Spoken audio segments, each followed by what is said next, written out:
How's it going tonight?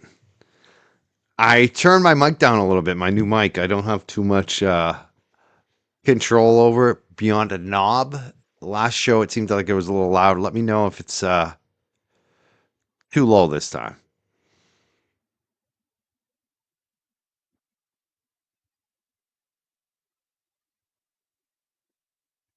And, okay, we are live. I'm just checking a couple things out. One thing I want to throw up on the screen. Let's just start here. I wanted to do a live show tonight just to review. I know a lot of us have already seen the video from Jennifer McCabe, but it's always good to continue to review it since we have all weekend. And I really haven't gotten a chance to review it with you all. And there's a lot of video here, but just going to play a little bit of it tonight. But I just wanted to show how good it is not going for Jennifer McCabe. This is from the Boston Herald for out of town people. There's two big newspapers in Boston. The biggest newspaper is the liberal rag, the Boston Globe. The second biggest newspaper is more of a Republican conservative newspaper called the Boston Herald. Those are the two remaining daily print newspapers in Boston. This is from Howie Carr that's on the screen. He's the longtime biggest columnist, one of the biggest talk show hosts in the state of Massachusetts, basically all of New England. He has a usually weekly, sometimes it's more. Sometimes lately it seems like it's more like daily when he's covering this Karen Reed case. One of his latest columns just about Jennifer McCabe's testimony. Jennifer McCabe weaves her twisted tale. Truth is hard to come by. And this was this is, a full page column, but her face was splattered again all over the front page. It's been all over the front pages of the Boston Herald over and over and over again. And we're calling these howitzers. He just unloads these columns on her, and it's just phenomenal. He just goes through all the details, all the scandals, all the relationships. If you didn't get a chance to check, see that, definitely check it out. You can enlarge it on the screen and read it for yourself. I'm not going to read the whole thing here. But these have been getting shared around quite a bit on social media. Hats off to Howie Carr. Thank you, Howie. I should also disclose now, I am a weekly guest every Friday now. This is unbelievable. I could never believe this. I'm on the Howie Carr Network, Howie Carr Radio Network, every Friday on the Grace Curley Show. And we're going to be talking about the Karen Reed case. We just talked about Jennifer McCabe on Friday. Every Friday during the trial, I'll be on the Howie Carr Radio Network, which is local 680 AM radio in Boston, WRKO, but it's also on other radio stations. It's a syndicated network. You can also find them on Rumble, on Facebook, and I'll be on there every Friday. So it's very happy to be able to do that. It's an honor to be invited to do that, to represent the Free Karen Reed side.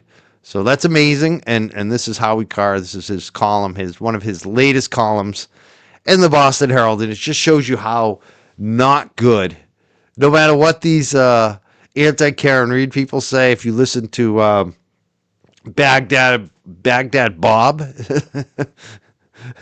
she smoked Jackson, but that's not what happened. And that's not apparently what the jury is seeing. I mean, if you go by who I'll call right down the middle, Sue O'Connell, who is, some of you might know, is more of a liberal commentator. I know Sue best from back in the day, punk rock, and specifically like her radio show. She used to have a radio show, I believe, on WBCN. I've known Sue for a long time. She's not free Karen Reed. She's not anti-Karen Reed. She's just reporting what she sees in the courtroom. And she says that the jurors were not happy with Jennifer McCabe, that they were scowling at her, that they did not find her believable, if you believe what Sue O'Connell was reading from the jurors, body language that day. So again, it's not going good for Jen McCabe. If you listen to the right wing guy, Howie Carr, not going good. If you listen to the liberal, what do we call her? NBC Boston 10 reporter, Sue O'Connell, it's not going good for Jennifer McCabe. So no matter if you're on the left or the right, even the media in Boston is seeing it. They all see it. They all see that Jennifer McCabe was not credible. She's not credible. She changed her stories over and over and over again. So let's play some video. Let's just get right into this. I just enjoy watching this over and over again. Oh, James Jackson said that? I didn't know James Jackson was actually in the courtroom for that. Huh. How did he get in? Because did he get in with the family? I didn't. Maybe I didn't notice. That would be interesting. I would, because I'm definitely going to reach out to some of the people who have been watching the jury, like Jessica Machado and Nick Rocco. Definitely have to have some of them, one of them up. Or maybe it's Aiden himself, because they've all been viewing the jury. So I definitely want to have somebody up if James Jackson has done it. Yeah. Okay. Then maybe we'll have James Jackson up too as well. I want to see what they think. Can I go to court? I'm gonna try. Maybe on Friday. Fridays are a little slower for me, so I'm hoping to do it on a Friday. The only problem I have is if I go in, I can't stream it. Which sucks because it's like I feel like I'm offering a service to people to watch it at home, to stream it. But I think I might take a Friday off. The question is, I really can't get in the courtroom unless I'm with Karen Reed, I guess. So, I mean, I don't want to ask them. They've asked me before, I couldn't go. But I'm just not someone to ask Karen Reed for anything. So I'm not going to ask her to go in the courtroom. So probably when I go there, the only thing I'll be doing is standing out in the sidewalk, in the buffer zone. But I definitely want to go down there and see those folks anyway. So I'm sure there will be a Friday soon that I make it in. Eventually, I'm also going to apply for the press pass thing. It's a really weird situation that they have to approve us as journalists. That's just, it's kind of frustrating. I haven't applied yet because I know how they approve it. Oh, Brian, that was Brian from LTL. Ah, so it was Brian from LTL who was inside the court. That's interesting. Well, I wonder if he was in there as a reporter or with Karen Reed. All right, let's just get to the video. Let's get to the video and stop talking about me and what my plans are. Let's see. Yeah, we're on YouTube. We're on Facebook. We're on Twitch. The one person on Twitch is watching us tonight. Thank you to the one person on Twitch who always watches us. There's always one.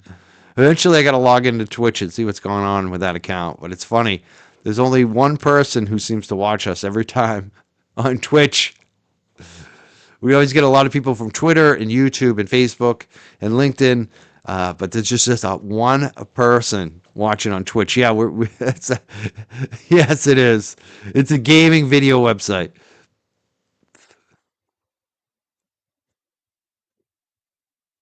Hold on one second. Let me get this off the screen. All right, let's play this tonight.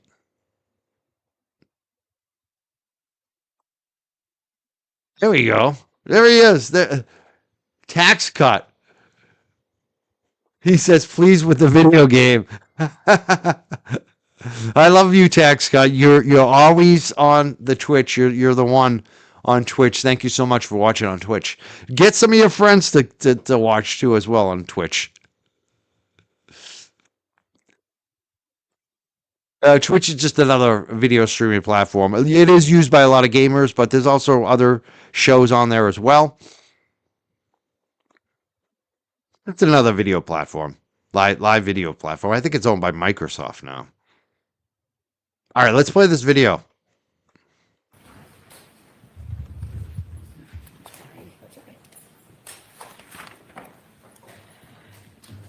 All right, Mr. Jackson, go right ahead. Thank you, Your Honor. Ms. McCabe, I want to shift gears to some phone calls that you had with Trooper Michael Proctor back in January of 2022, moving forward to February and March. Your Honor, may I approach? Yes.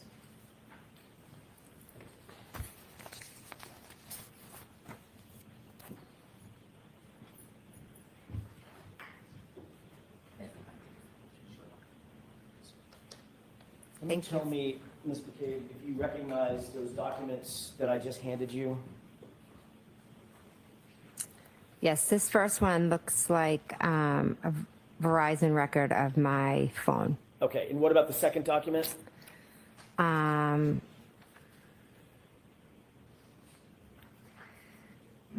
bill. And yes, more records from my phone. Okay. I want to ask you a couple of questions. But before I do, I'd like to have both of those documents respectively marked just for identification. I don't anticipate entering.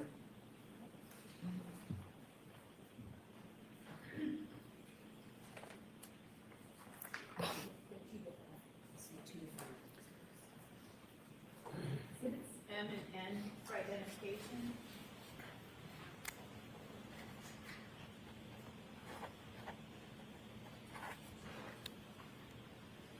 Thank you. May I continue? Thank you. Ms. McCabe, you had a number of phone calls with Michael Proctor on January 29th, moving into January 30th and on to 31st, correct? Are you asking her to read the records or? Not yet. I will in just a All right, second. so turn the records over, see if you can answer the questions. Without looking. Okay. You had a number of phone calls with Michael Proctor in the days and hours following the incident, correct? Yes, I know I had some phone calls, yes. I'm assuming you don't remember exactly the time and duration of those phone calls as you sit here? Correct. Would it refresh your recollection to look at your phone records that you supplied for this time period? Sure. There's two different documents, Ms. McCabe. One of them starts with January 29th. Can you grab that document, please? Sure.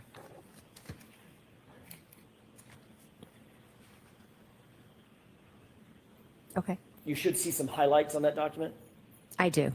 Did you receive a phone call from Michael Proctor at about 10:54 a.m. on January 29th, a couple of minutes in length? I object to the form. Okay. So you asked her if this would refresh her recollection. You need to ask her if this refreshes her recollection. Sure. Do you remember, as you sit here, a phone call at 10:54 a.m.? I remember getting a call. I don't remember the exact time. Would it refresh your recollection to look at the document that you're holding as to the time of that phone call? Time and date? I see what the document says, but I just, in my head, if you ask me what time did he call you, I don't remember. Do you have any quarrel with the accuracy of that document? No, it looks pretty accurate. Okay. It looks right. It looks possible, yeah. All right. Did you receive, as you sit here, do you recall, does that refresh your recollection that you received a phone call from Michael Proctor about 10:54 in the morning? Does that refresh your memory now? I know I did receive a phone call from him, yes. At that time? I don't know the exact time. All right, so the answer is no. Was it mid-morning? Yes. Did you receive another phone call on the 29th around, Without looking, so this is again, you're right. being asked questions. I'm going to go through this with each one of these calls. There's not that many, but a few. Okay. Okay. On the 29th, did you receive a phone call at around 12:49? I know I received a phone call. I, again, don't remember the time. Would it refresh your recollection to look at that document, the next line down, or the next phone call with that number? Yes, I see that there's a call on this record. Okay. Is your recollection refreshed that you did receive another phone call on the 29th from Michael Proctor? Is your recollection reflect, do you now remember independently that? I don't remember the specific times, no, but I do remember that he did call me, yes. Okay, so there's two phone calls. Judge is asking the questions, and Jen is looking at the judge answering the questions. She's not looking at the jury. She's not looking at Jackson. She's looking at the judge. Jesus Christ, Bev. This judge sucks. Excuse me? I only object in form, I don't object to the record. All right.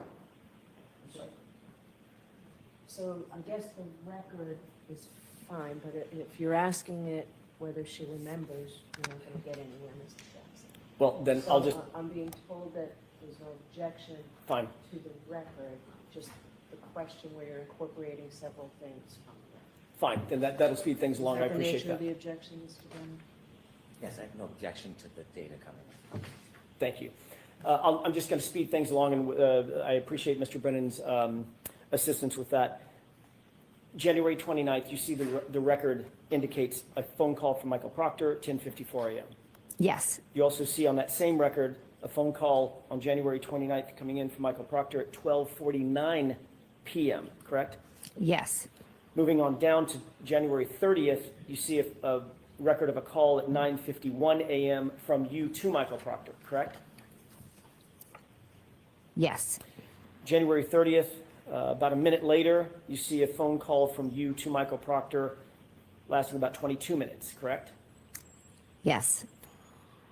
January 30th at approximately 4:45 p.m., you see a call from Michael Proctor to you, call lasting about 10 minutes. Correct. Going on to the next day, January 31st, you see a phone call from you to Michael Proctor at 11:51 a.m., just before noon, lasting about 4 minutes, correct? Yes. Take a look at the second document, if you will. That covers that document, or that time frame. Okay. The second document, you should see some highlights, and I'm going to ask you to start where there's a tab at February 14, 2022.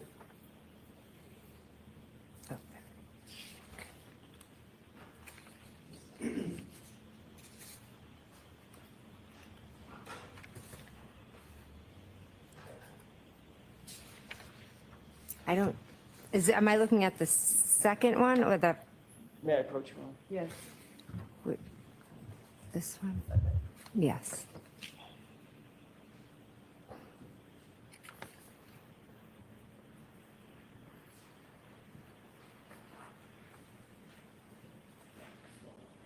Let me see the other document. This one has the February 14th. There you go.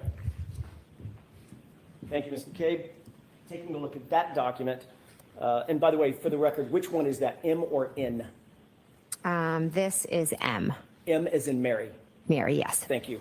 Do you see a record of a phone call on February 14th at about 3:55 p.m., lasting about 17 minutes between you and Michael Proctor? Yes. February 17th at about 5:19 p.m., is there a record of a call between you and Michael Proctor at that time? Yes. February 28th at about 12:48 p.m., is there a record of a call between you and Michael Proctor?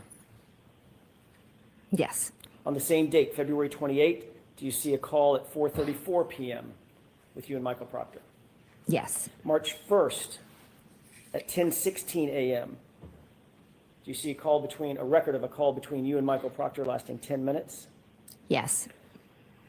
March 1st, you should see two calls, one at 4:51 p.m. and one at 5:06 p.m. Do you see those two calls between you and Michael Proctor?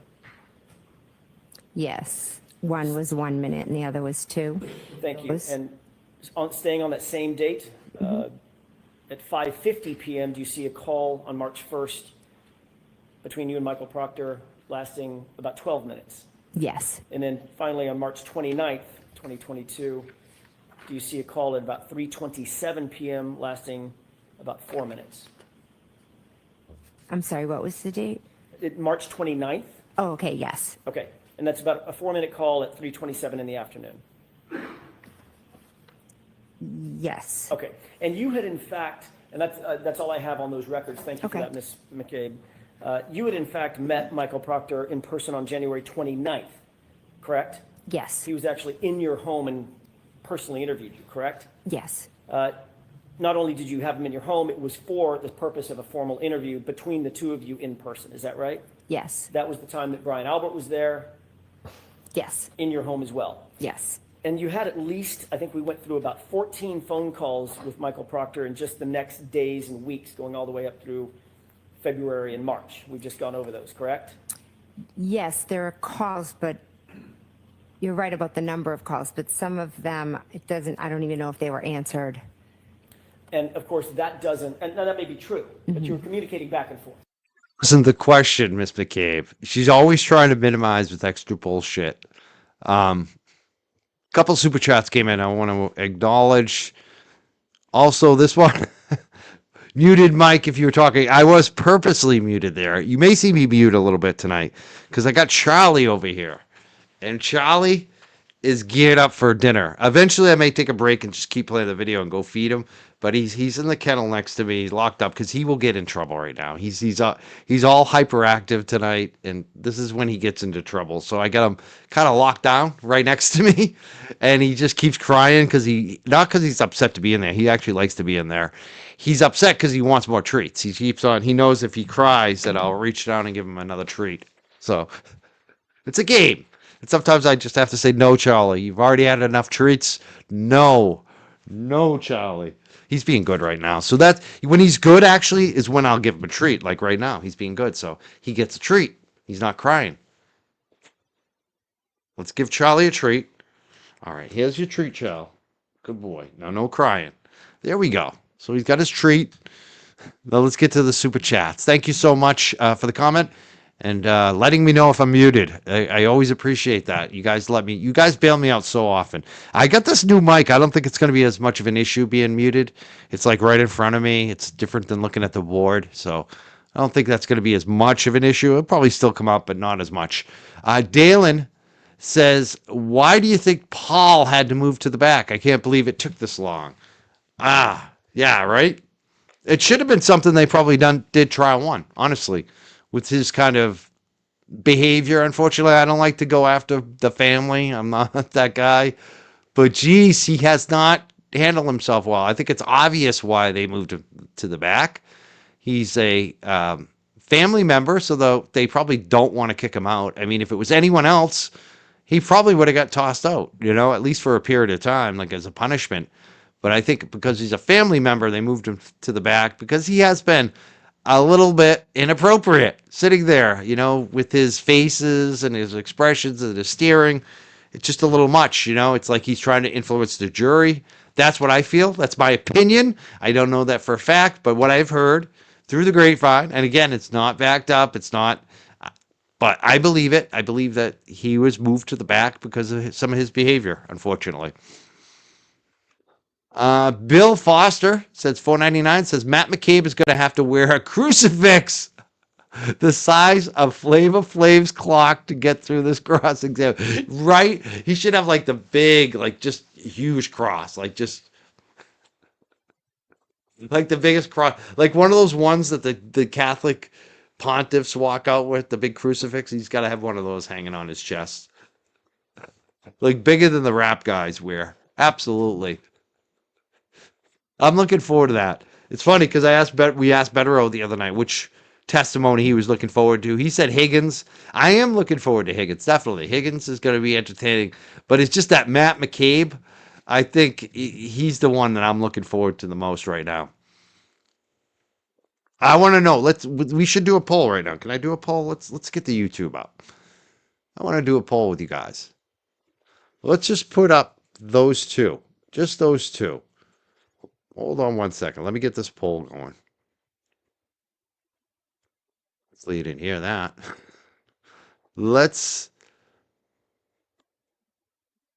There we go. 1 second. Oh, hold on. Matt McCabe. Higgins.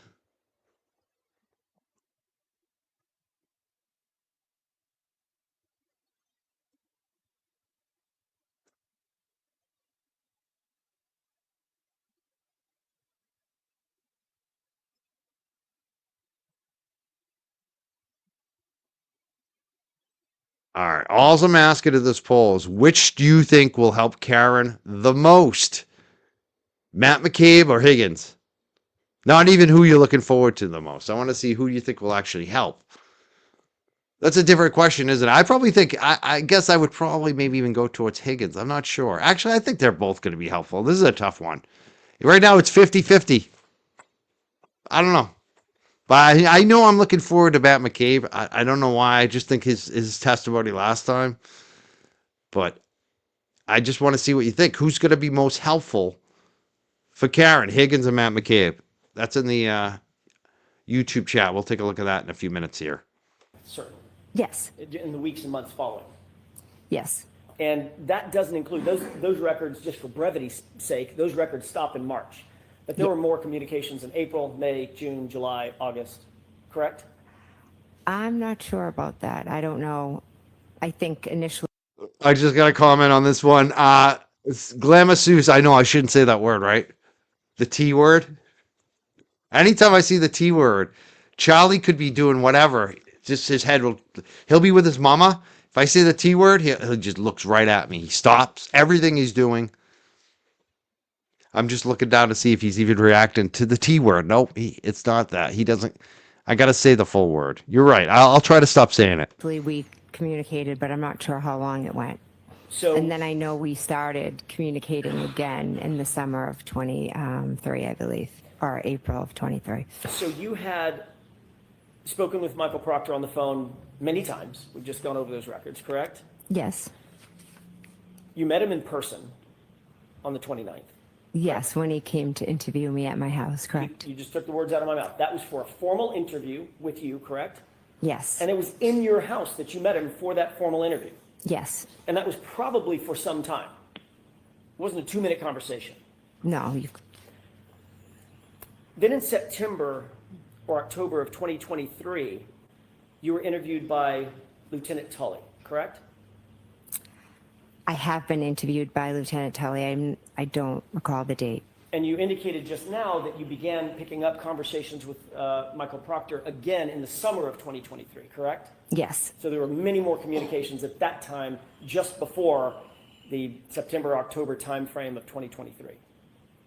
Yes, but that was in regards to something different than this case. Not the subject matter, but you had met him and talked to him more times in the summer of 2023, correct? I never met with him. I just spoke with him. Okay.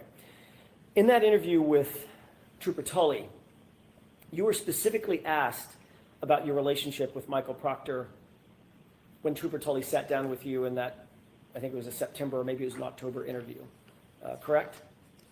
I don't remember the specifics of the interview. He asked you specifically whether or not you had met Michael Proctor, whether or not you had any sort of relationship with Michael Proctor. Is that right? I'm not sure the specifics of the interview. Isn't it true that you told Lieutenant Tully that you had, quote, never met Trooper Proctor prior to September of 2023? No, because Michael Proctor was in my house in January of 2022. Exactly. The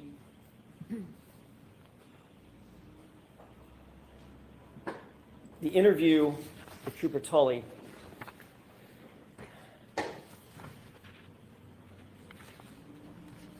I may have just a moment, Your Honor. Okay.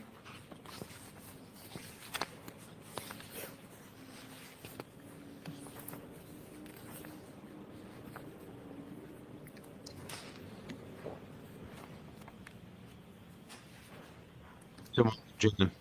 Drink that water. Look at the tongue. What's up with that weird tongue? In that fall of 2023, where did that take place? I don't recall. Do you recall telling Trooper Tully that you had never met Elizabeth Proctor or Michael Proctor prior to September 2023? No. Would it refresh your recollection if you saw a copy of Lieutenant Tully's report? I don't need to see the report because I know I told him that I met him on January 29th when he came to my house. So again, Trooper Tully wrote, you never met Trooper Proctor before September 2023. That would be an error by him, correct? You have to ask for an instruction. So again, that is sustained. Ladies and gentlemen, I instructed you on previous questions regarding the same type of thing, whether another witness is lying or not. Disregard the question and move on, Mr. Jackson. If you had told Trooper Tully, Lieutenant Tully, that you had never met Trooper Proctor before September of 2023, would that have been a truthful or an untruthful statement? I object. I'd like to be seen. Okay. Come to sidebar, please.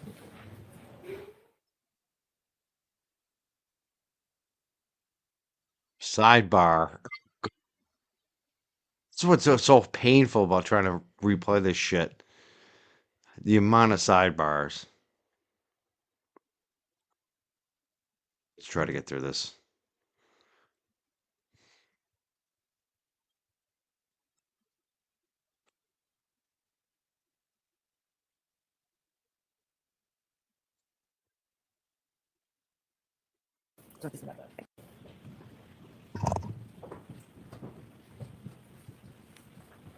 Next question. May I? Did you tell Trooper Tully, quote, you had never met Elizabeth Proctor or Michael Proctor prior to September 2023, end quote.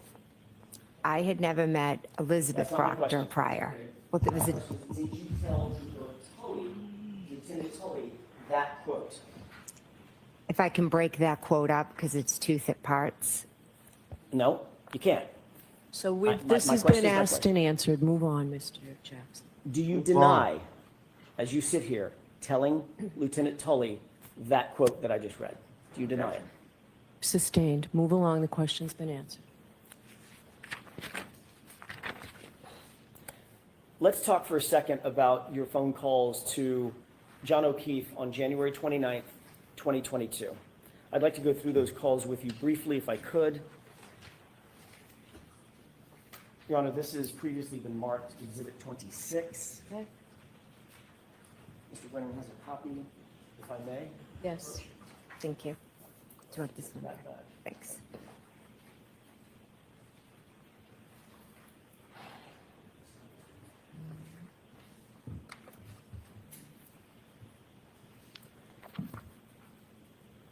You've indicated on direct examination and earlier on cross-examination that you had multiple phone calls to Mr. O'Keefe in the early morning hours of January 29th, 2022, correct? Correct. Those phone calls ranged from about 12:14 a.m. until about 12:50 a.m., correct? There was a call at 12:14 and then at 12:18. I'm sorry, I'm bracketing it. The Oh, calls I were between. apologize. That's okay. 12:14 all the way to about 12:50, correct? Are you saying 15? 50, Oh, 50. 50. Oh, sorry, I apologize.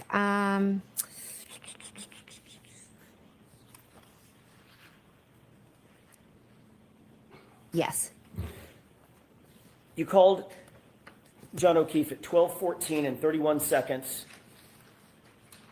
lasting about 49 seconds, and that call was answered, correct?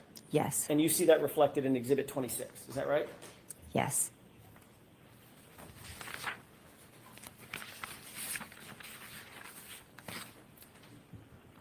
Going in reverse chronological order on this exhibit, you also see a call at 12:18 and 47 seconds, wherein John O'Keefe calls your phone lasting about 36 seconds. Is that right? Yes, You know that call was answered, even though it says it says unknown in the document, correct? it does say unknown, yes. That 1, 2, 3, 4, fifth column over. That's where it says unknown. Yes. But it also indicates that call lasted 36 seconds, so you know it was answered. I don't know from this record it was answered, but I know from my memory that I spoke to him a second time.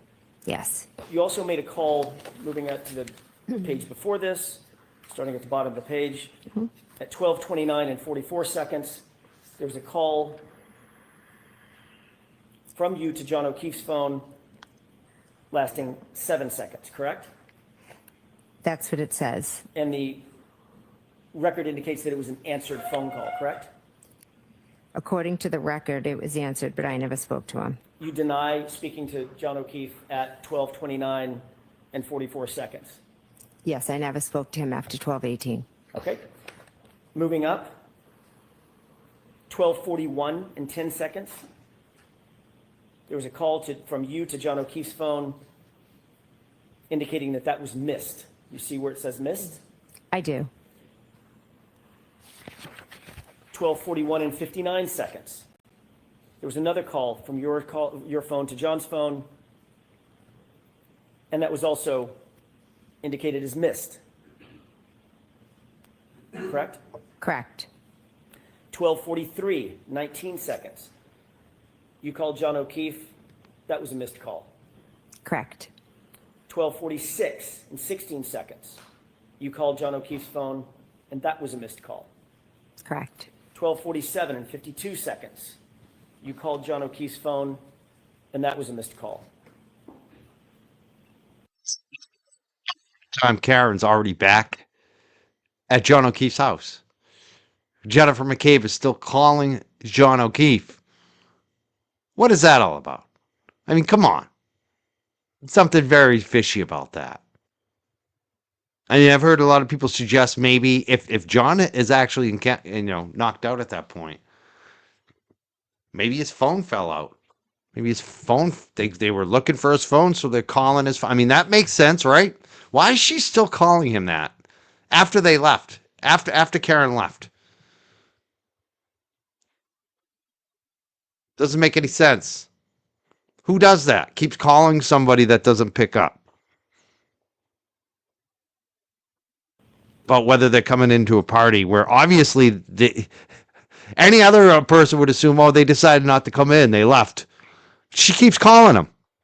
I'm sorry, which one was that? 12:47 and 52 seconds. Yes.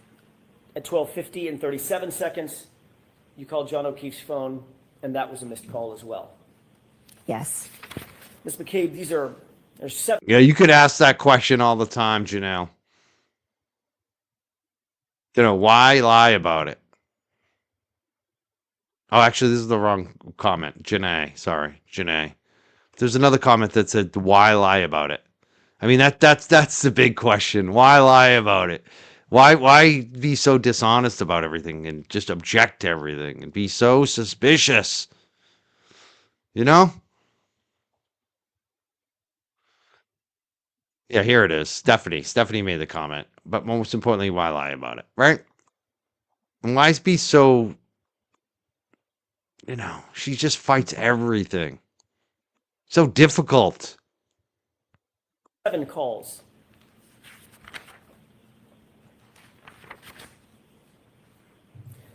That you indicate you made to John O'Keefe's phone and that were missed. Is that right?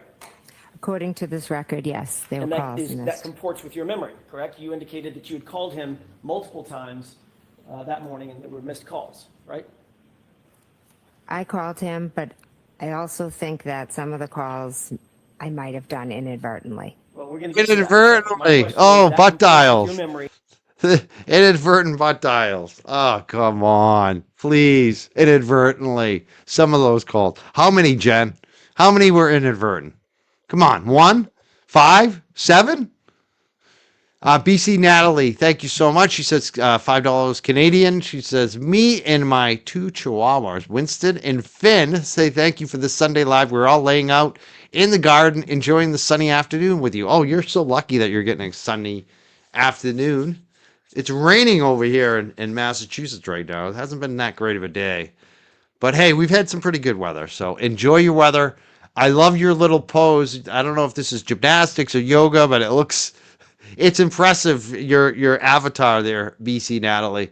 I wish I could still do that kind of posing. I don't know if I could. I think my years of I could still do the one-arm push-up, but I don't know if I could do that kind of stretching like that. That's amazing. Wow, if that's you, impressive. Keep doing it. Don't lose it. Don't be like me and lose things. I get old and I don't have the same type of flexibility, and I should have kept wrestling a little longer. But I couldn't. I kept getting hurt. That there were several calls. Too many concussions. According to the records, there were several calls made to John O'Keefe's phone, including 2 calls that you say you spoke to him, 12:14 and 12:18. I spoke to him at 12:14 and 12:18, yes. But you indicate every single call after that was missed, and you deny making those calls. I'm not denying it, I just don't remember. You've previously given explanation for what those calls were, these 7 calls that were missed between about 12:29 and about 12:50. That's 19 minutes. You'll agree, correct? Yes. If you divide 19 by 7, that's about every 2.5 minutes or 2.7 minutes, your phone is calling John O'Keefe's phone, correct? Correct. You previously explained what you attribute to those phone calls. Is that right? Yes. What's your explanation? I think I was going back and forth to the door. I was texting him. I think I put my phone in my pocket. I think I inadvertently maybe have called him. What did you call it at the last hearing? Butt dial. I believe I called it a butt dial. Look at her smiling. Look at her. It's not just one butt Yeah, butt dial. There could be multiple, yes. Oh, let's play that again. That was so good. That was so good, Jen. She's like, yo, butt dial. There's a butt dial. Oh, I know the internet's laughing at me right now. Oh. Let's play that again. And that was also indicated as missed. Correct? Correct. 12:43, 19 seconds. You called John O'Keefe. That was a missed call. Correct. 12:46 and 16 seconds. You called John O'Keefe's phone, and that was a missed call. Correct. 12:47 and 52 seconds. You called John O'Keefe's phone, and that was a missed call. I'm sorry, which one was that? 12:47 and 52 seconds. Yes. At 12:50 and 37 seconds, Which you called John O'Keefe's phone, and that which one was that, Ellen Jackson? I've lost track of all my butt dials. I've lost track. Which one was that? was a missed call as well. Yes. Ms. McCabe, there's 7 calls.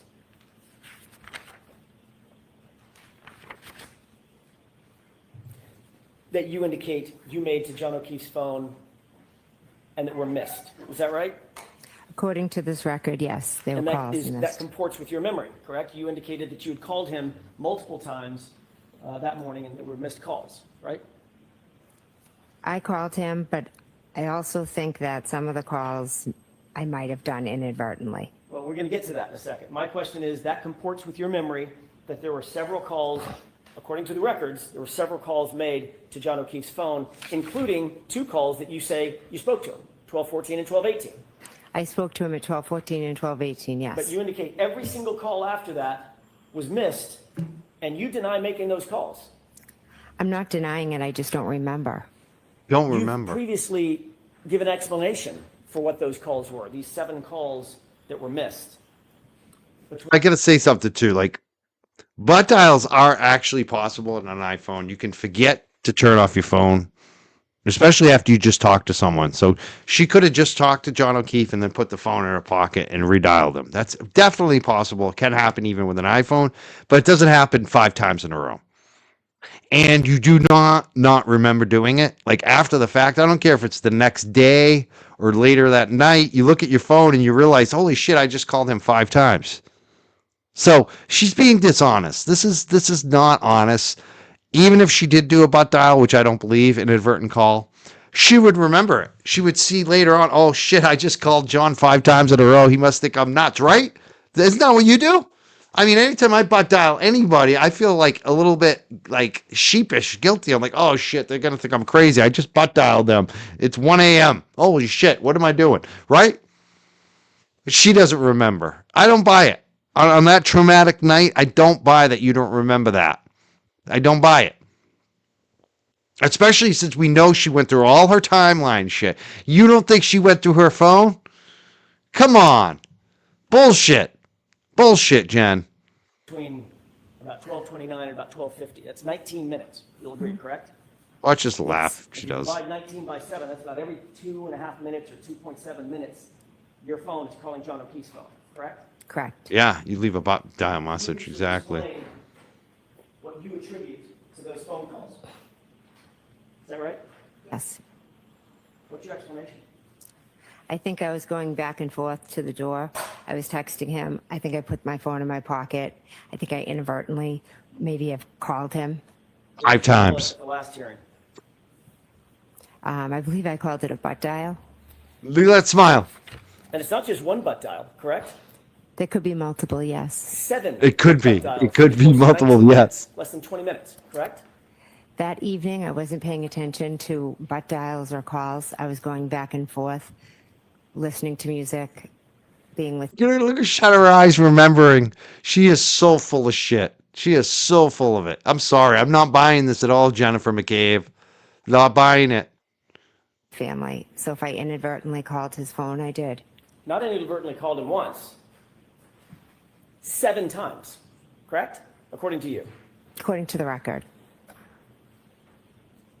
And we According only to know the about record. these calls because you're looking at an extraction of John O'Keefe's phone, correct? Correct, but I also turned over my phone, so you could have gotten all of that off of my phone as well. And you're well aware that an extraction was done on your phone and not one of those butt dials appears on your phone extraction, correct? Objection. Are you aware? So she just lied, basically. She said, you could have gotten it from my phone. Yeah, I know you got it from John O'Keefe's, but you could have got it from my phone. And then he says, well, the extraction didn't show those calls.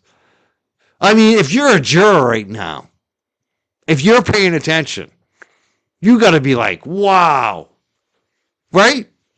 Like, why didn't those calls show up? Why is she saying she's so full of it? Look at that attitude. Look at that face right now.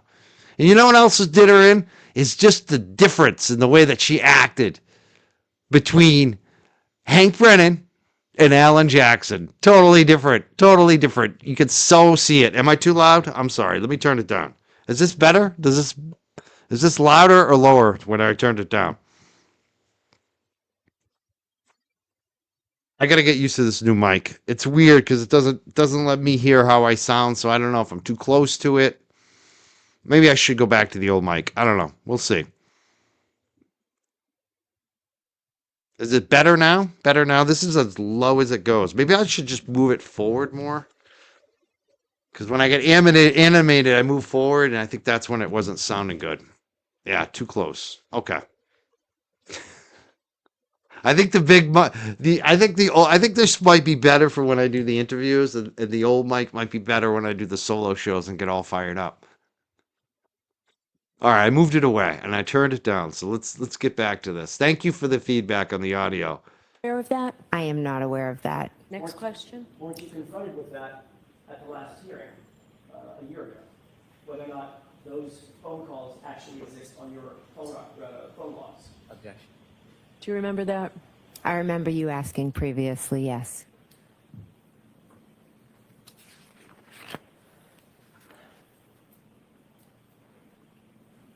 When you dial somebody by mistake, it requires several steps, doesn't it? I'm not sure. A lot of times I just put my phone down, and the next thing I know, I think it's very common to do butt dials. She thinks it is. Yeah, but Well, wait. Yes. Jen McCabe is now a butt dial expert. Because she thinks it's very common in all the research she's done on butt dials. She's done extensive surveys. She's got a PhD in butt dials, and she finds that they are very common, that it happens a lot where people call 5 to 7 times butt dialing over and over again to the same person. It happens all the time. This lady is just, oh man. Passcode to get into to even open the phone. Mine's not open right now, right? A PhD It's in not butt open, dials. correct. And it requires, your phone required some sort of biometric interaction with the phone, otherwise known as Face ID. She got a PhD in butt dials from the School of Fireballs Shots. The School of Fireball Shots run by Chris Albert. She's got a PhD in butt dials. This lady, man. Or you put in a code, correct? Yes, or I could have been texting. I almost feel bad for Matt McCabe, but I don't. I really don't. I don't feel bad for him at all. Really, what I think I feel bad for is her kids, honestly. Even though at this point they are, some of them are adults, so. And then after I texted, the phone was open, and I could have accidentally called John. That happens to me all the time. It also requires you to open the phone app, correct? For instance, if you're texting, you're in the text app. Is that right? Actually, I'm not. I'd have to sit and look at it Well, how often make phone calls? Okay. every day. Every day. Every day, Yeah. hundreds of times a day, right? Not hundreds. Dozens of times a day. Yeah. You have to open the phone app to make a phone call. You can't call somebody from the texting app, right? Some people still saying my mic is too loud. I turned it down a little more in StreamYard. So hopefully it's not too. Hopefully I haven't turned it down too much. I'm further away. I turned on the mic physically on the mic, and I've turned it down in StreamYard now. Hopefully it works. I'm gonna listen to it later. I wish I could hear it back. That's the thing. It's kind of weird. Yeah, I did turn it down lower. It's good here? Okay. Good. All right. Except when I yell, when I get all fired up.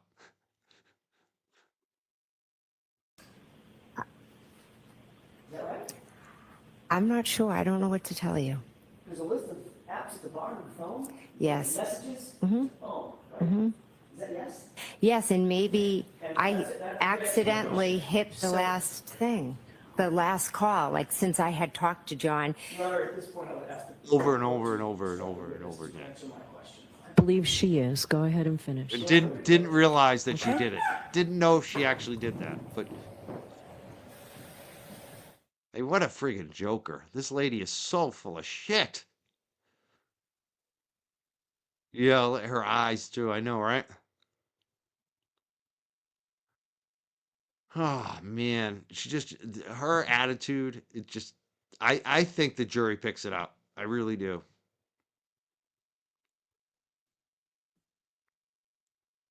We had a good comment earlier that Michael Proctor is the one that they're looking forward to seeing. Obviously, I mean, I think those are the top three. You know, there's always Brian Albert too, but I think Matt McCabe, Michael Proctor, and obviously, yeah, also also Buchanan, in there. But there's some good people coming up. I'm looking forward to Higgins, obviously, and I think Higgins is winning the poll from what I see it. People want to see Higgins, so it's going to be Higgins, McCabe, Proctor, Buchanan, Tully. Those five. Those are the ones I'm really. Oh, and Guarino too, right? So we'll see what happens here. Wouldn't you like to see what's being discussed in the sidebar right now? I mean, that's the thing. We have no idea what's going on in the sidebar. So if you had missed, Ms. McCabe, answer only the question that's being asked of you, okay? Ms. McCabe, you're aware that when you're messaging app, you have to do something else volitionally to open the phone app, correct? Correct? You have to touch the phone, is that right? Yes. That would open a separate app, correct? Correct. Then, once that phone app is open, then you have to choose the person to call, correct? Yes, sometimes the last dialed. Right. Yeah. If that happens to be the last dial, scroll through, pick a person. I see a lot of questions about who's testifying tomorrow and this week. We have no idea really. They have not, unlike the last trial, we haven't gotten a list. Last time we had a good list, we would always kind of know who was coming up. I have no idea who's coming up this week and who's going to be up tomorrow, and so it's going to be interesting to see who they actually bring up. But I have a feeling since they have started to bring up some of the doctors and things like that, you're probably going to see more of the EMT doctors, police officers. I just have a feeling, but I have no idea. And it's kind of weird that we don't know. We don't have a list. Comment from Discworld Edge Witch says, does anyone else get Donna Adelson vibes from Jen? Thank you so much for the super chats tonight. Make one tap, and that calls the person and initiates the call, correct? That is one way, yes. But if you get out of the app, I'm sorry, if you close your phone, hit the lock button after a text message, none of that can happen without you having to open the phone and engage the phone additionally, correct? If you hit the button to lock it, yes. Right. So you indicated that Yeah. these are all missed calls, is that right? That's what the records show, yes. In addition to a missed call, you've had missed calls before. You both received a missed call and you've made calls that were missed, is that right? Yes. When you make a call that's missed, generally goes to voicemail, does it not? It does, yes. So then you have to do something additional with that call. Push the end button, correct? Correct? Otherwise, voicemails just go on forever. And actually, they go on for 4 minutes, Okay. right? I don't know how long voicemails go for. So if you had missed calls, 7 missed calls, that's at least 14 interactions, double it, because you got to make the call, then you got to end the call. 14 interactions with your phone for a single missed call. One I'm sorry, missed for call. 7 missed calls. It could be, yes. B. And your testimony is you don't remember making a single one of those calls to John O'Keefe between 12:29 and 12:50, correct? I do not remember making those calls, no. As you sit here, No, you no. deny making those calls. between 12:29 and 12:50 to John O'Keefe. Oh, I'm not denying that, no.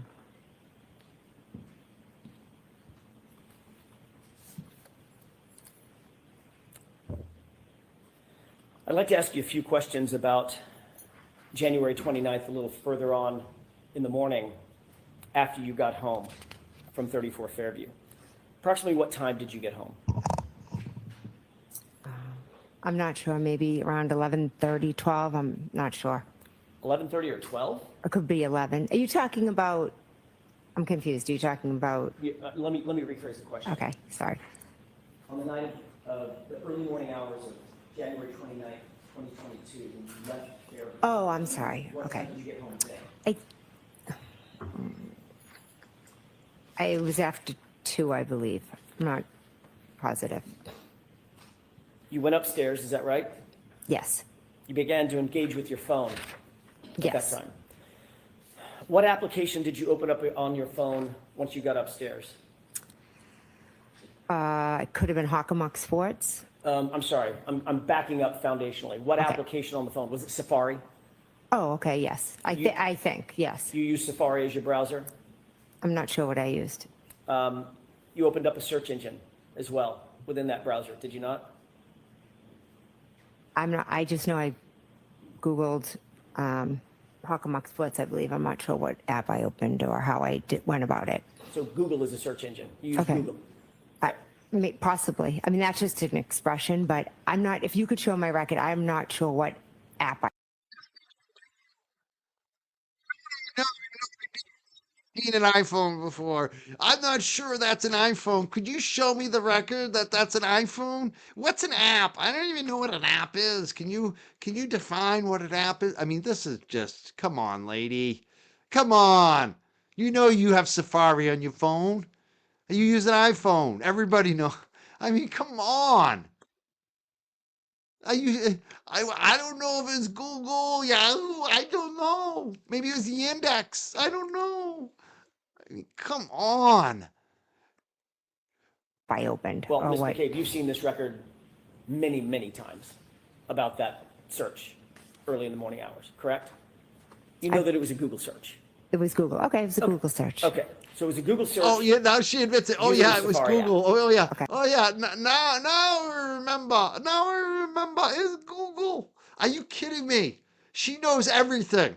This lady is so involved with her timelines and her organizing and talking to all the witnesses. You don't think she knows every single fact about this? She is so full of shit, dude. Oh, cut it out, Jen. Cut it out.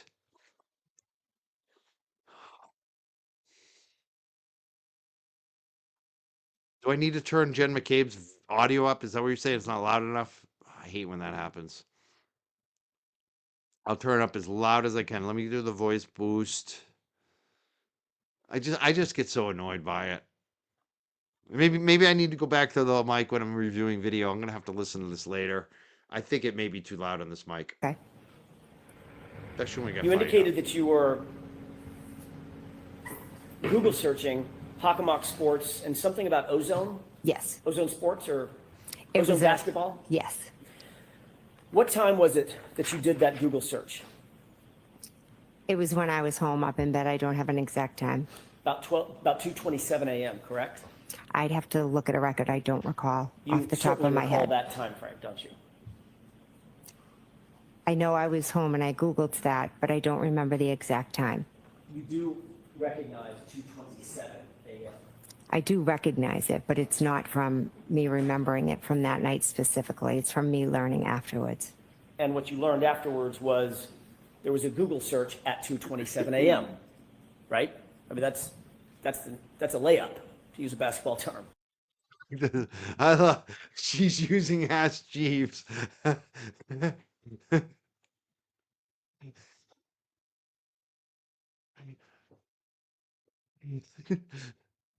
I don't remember. I don't remember the butt dials. I don't remember if I Googled. I don't remember what app I used. I just don't remember. I got amnesia. Ask Jeeves. I think that's what she was doing. She was using Ask Jeeves. right? There's a record, I think, of one. Right. The record is of a Google search at 2:27 a.m. on your phone. Is that right? Look at her. I'm I don't know. There's a record. I don't know. Is there a record? I don't know. I mean, Christ's sakes, lady, there's friggin' T-shirts out there that have you Google search. You don't know. I mean, come on. Stop lying. Stop. Oh, God, Jen. not a phone expert, so I don't know. I can't She's- read. You're well aware. You don't have to be a phone expert. She's not a phone expert, but she just said she was a butt dial expert. She's got a PhD in butt dials. She knows that 7 butt dials in a row is very common. It happens a lot. But she's not a phone expert now. This lady. You know what, Jen? I know you were a school teacher, but I just got to say, maybe take a course. Bridgewater State College had a great course that changed my life. It was Logic 101. Great teacher at Bridgewater State. It was Bridgewater State College, and it's Bridgewater State University. Canton is pretty close to Bridgewater. Why don't you take a class in basic logic so you don't sound like a moron? Because I don't think you understand logic at all. And you're quite argumentative. To know that there was a Google search on your phone recovered at 2:27 in the morning. You know that, you've been told that, you've seen it, you've been asked about it dozens of times, haven't you? I have been asked about it dozens of times, yes. So let's set the foundation. You knew There was that. a Google search on your phone at 2:27 a.m., correct? Which Google search are you referring to? It doesn't matter, Ms. McCabe. Well, I know I did ozone and I did Hockomock Sports. And I didn't ask And you those that. were the only two things that I Googled. I didn't ask you what you Googled. I haven't gotten there yet. We're going to get there. I've asked you, was there a Google search? 2:27 a.m. Look at her trying to outsmart Alan Jackson. She's like, I'm going to outsmart this guy. I'm from Canton. I'm going to outsmart Alan Jackson on this stand. Look at this woman. Oh, my God. If you want to show me a report, Sure. okay. You don't remember, as you sit here, you don't remember that. I don't. You have no record. She's got to be showing the report. This is some bad acting. That's the other thing, Jen. You probably should have gone to acting class. If you're going to be an actress, you got to actually put in the work. Like you maybe hit some improv classes, get an acting coach, maybe do one of the local community theater. You could probably be like a small supporting actress. I mean, you got to work on your acting skills, Jen. If you're going to try to act like this on the stand in front of the whole world watching, you got to work on your acting skills. Your acting skills are just not up to par. Like me, if I had to be an actor, I would get crushed. So it's either take some acting classes and learn how to be an actor, or just tell the truth. Just be honest. But I'm not buying that there's any honesty here. There's a lot of standoffishness. There's a lot of challenging what you already know is true, the facts. You know that there's a record of the 227 Google search. You know there is. But you're acting for the jury like, oh, I don't know anything about this. Like this is news to you. 7 a.m. That's what you're testifying to in front of this jury right now. This is news Are to you, you Jen. asking me if I made a Google search at 227? I don't know what time I was searching for Hockomock Sports and ozone. I have no idea what time that was. You're well aware that you're Just no idea. I just want to acknowledge some of the super chats. Thank you so much. Sarah B. Creative says, I need option C, all of the above. I know, right? That maybe I should have put that in the poll. Strong like 1971 said she Googled how long to die in cold 2:27 a.m. I know, right? I'm surprised she didn't say that. Sui Generous says Jen is physical. I can't even say that. Physicalization of our nightmare. She involved her own daughter, who will wake up one day. Matt equals worse. Focus on free Karen Reed, and her evil loses. Thank you so much, Sue. records have been told, correct? Yes, they have. You've been confronted with those records many times, haven't you? been asked I've about been asked by you, yes. and by others, right? Yes. I mean, the police have asked you about it. You've been interviewed about it. I've been asked by you. And Mr. You know what, though? This is a good point. The jury really has no idea on all the facts yet. But you know what? The jury and just basic, like human emotion and like the subconscious, let's say, people can pick up when most people, and some people are really attuned to this. Some people just, like my girlfriend, she's like one of these people. She reads people, like especially if they're not, especially if it's someone like this on the outside that they don't have a relationship with. I think the jury's picking up her vibes. You know, whether they know all the details or not, they may have no idea what's going on here, which I have a feeling they don't know all the details at this point. They're still learning. But I think that they pick up the vibes that this woman is acting, that this woman is trying to not, not be truthful. She's trying to everything she does to shade it one way. And it's obvious. I think subconsciously, at least half, if not the majority of the jury, is picking up on that. I think that I think everybody picks up on it. I think you could show a 5-year-old kid this and say, "What do you think about this woman, Jen?" And they would say, "I don't like her." Like that would it's just the basic feeling that you get from her vibes. That she's hiding something, that she's not nice, that she's acting. So I think this, no matter if the jury picks up on what it's about, they understand something is up with this woman. And like I said, she should have taken some acting courses Lally, this summer. Last Yeah, summer, yeah. Mr. Lally asked about it, yes. and every time you're asked, it's about a Google search at 2:27 a.m. That's all I'm asking. It is, but it's not one that I remember doing or making or did. It's not one I did. It's just Exactly. one that is in a record that was misread. Are you denying? That's exactly it, Hilda. She acts like she's being evasive. The jury will pick it up. I totally believe that. You can't help not notice it, especially after hours of it. It's one thing when someone can be evasive with you if you have a 30-second interaction and maybe get away with it. But for hours on the stand like this, you're not getting away with it. That's what the beauty of putting someone under cross-examination is all about, right? It's an easy act to hold up for a few minutes, but you can't do it for hours, and not against someone like Alan Jackson. And it just comes out. It's so obvious that she's being evasive.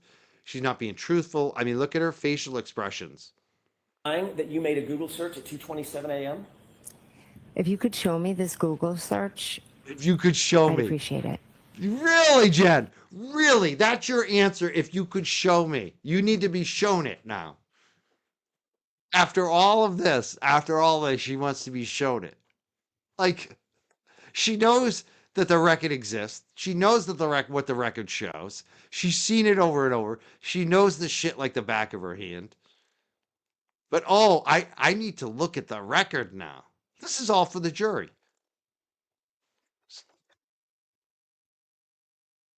There comes a point, Jen McCabe, and the rest of you clowns, that you can play for the jury that I don't think the jury's buying it. But you also have to realize the rest of us in the world are watching this too. And we see it for what it is. We see exactly what we've seen, all of your public testimony. We haven't seen the private grand jury testimony or the FBI stuff, but we've seen you testify twice now. And we're watching you be a phony. You are so phony, Jen. You are such a fake. You are such a fraud. The way you're acting here. You need to see the 227 Google search. Come on. Wasting our time. I have a moment. Yes.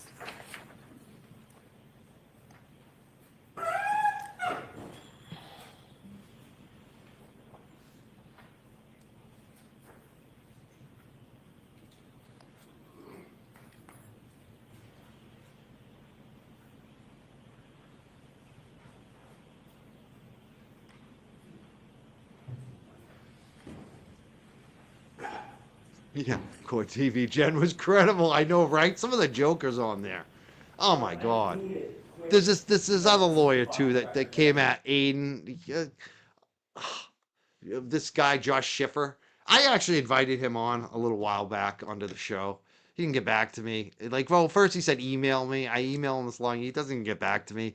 So that's whatever. I don't really give a shit. Actually, I'm glad he didn't come on because at this point, I'm watching his shit on Court TV and I'm just saying, thank freaking Christ he didn't come on my show. Like, I thought he was a serious attorney. Like, what a freaking joke. Like, dude, you think that Aiden Carney is intimidating a police officer with a gun and a badge, and that he should be locked up and jailed. And you're a defense attorney. You're a criminal defense attorney. Geez, tell us that you suck at your job, Josh Schiffer. I'm just saying, some of these Court TV people, I just shake my head at it. Some of these YouTubers too. I'm just gonna say it. I try to be nice to everyone. I'm friendly with everyone, but some of you Johnny come latelys, you have no freaking respect. You have no respect. A lot of us have put everything on the line on this, and you come in and you jump in and you act like you run everything and you're the shit. And you know what? You haven't put anything on the line on this like we have. We did all the hard work. We got everyone interested in this, and now you come in with your bullshit and you don't even know what you're talking about because you have, oh, I'm a lawyer. Fuck you, buddy. Like, seriously, all these clowns. I'm so sick of it. I am so sick of the clowns. And usually the clown shows are not the guys that have Esquire next to their name. Usually you expect that they'll be the professionals. But I'm seeing a lot of it. I'm seeing a lot of this 50, oh, I don't know. Then don't cover it. Don't cover it. You do what the Surviving the Survivor clown did. And he piped in this week. He was such a coward, he wouldn't even cover the case anymore. Maybe that's what some of these other Joker clowns should do. Maybe you should follow Joel and just not cover it. If you're not good at your job, if you don't have any balls, I'm tired of it. I'm tired of it. This state, this DA has threatened so many private citizens, not just Aiden. And what they done to Aiden is so out of pocket and so out of hand. But then there's the Canton Nine. Then there's Rich the Duck King. Then we could go on and on. Then there's the woman that the state police just sent up to their houses to threaten them and harass them. There's me. They threatened me. So you know what? If you haven't been threatened by the DA's office, maybe shut the F up. Seriously. If you haven't been threatened by the DA's office and you're an attorney speaking on this case, maybe come talk to some of us. Seriously, Josh Schiffer. You haven't talked to me, bro. I got threatened by the DA's office. I've been doing this shit. Activism, journalism, 25 friggin' years. I've never had a DA's office threaten me or a state police officer with their snitches threaten me. This never happened before. This is not typical. I've won awards. I've been a print journalist. I was a print journalist for over a decade. So don't tell me that you guys are the experts because you don't know jack shit about what's going on.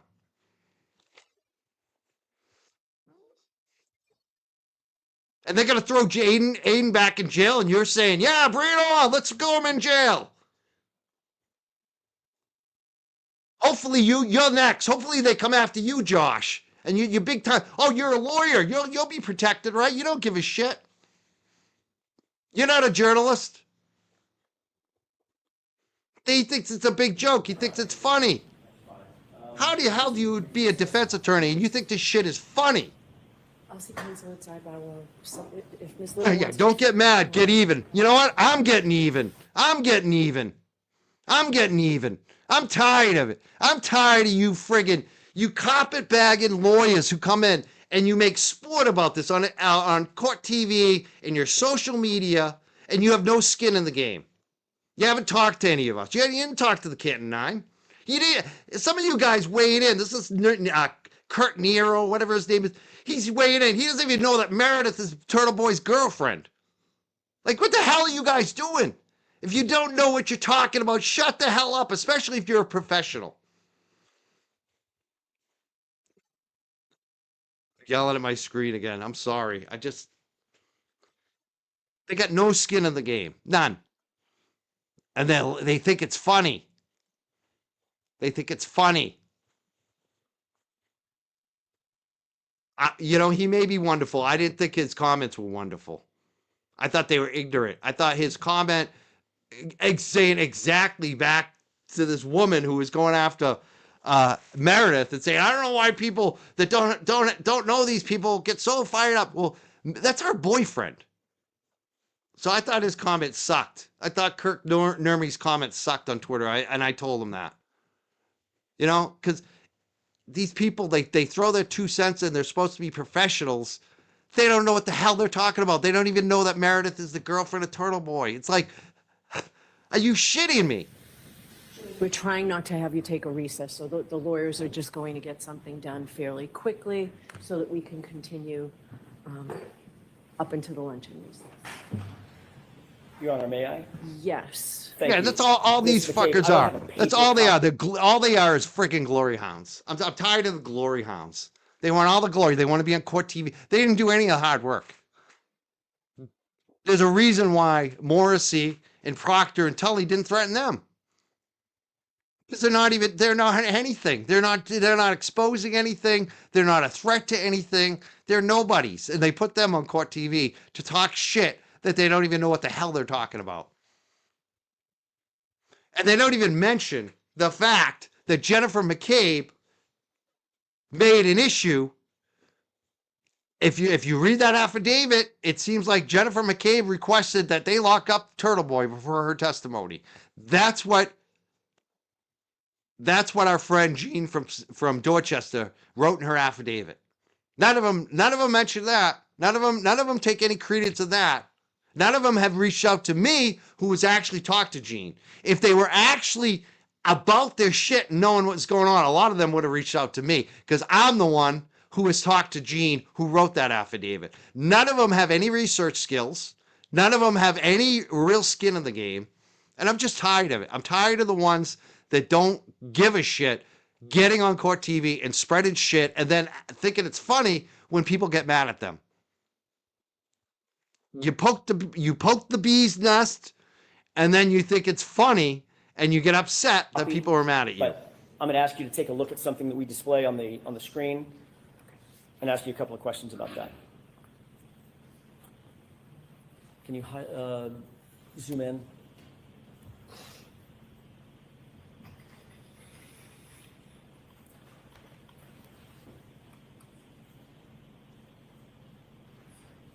I object to the way it's presented here. Okay, take it down.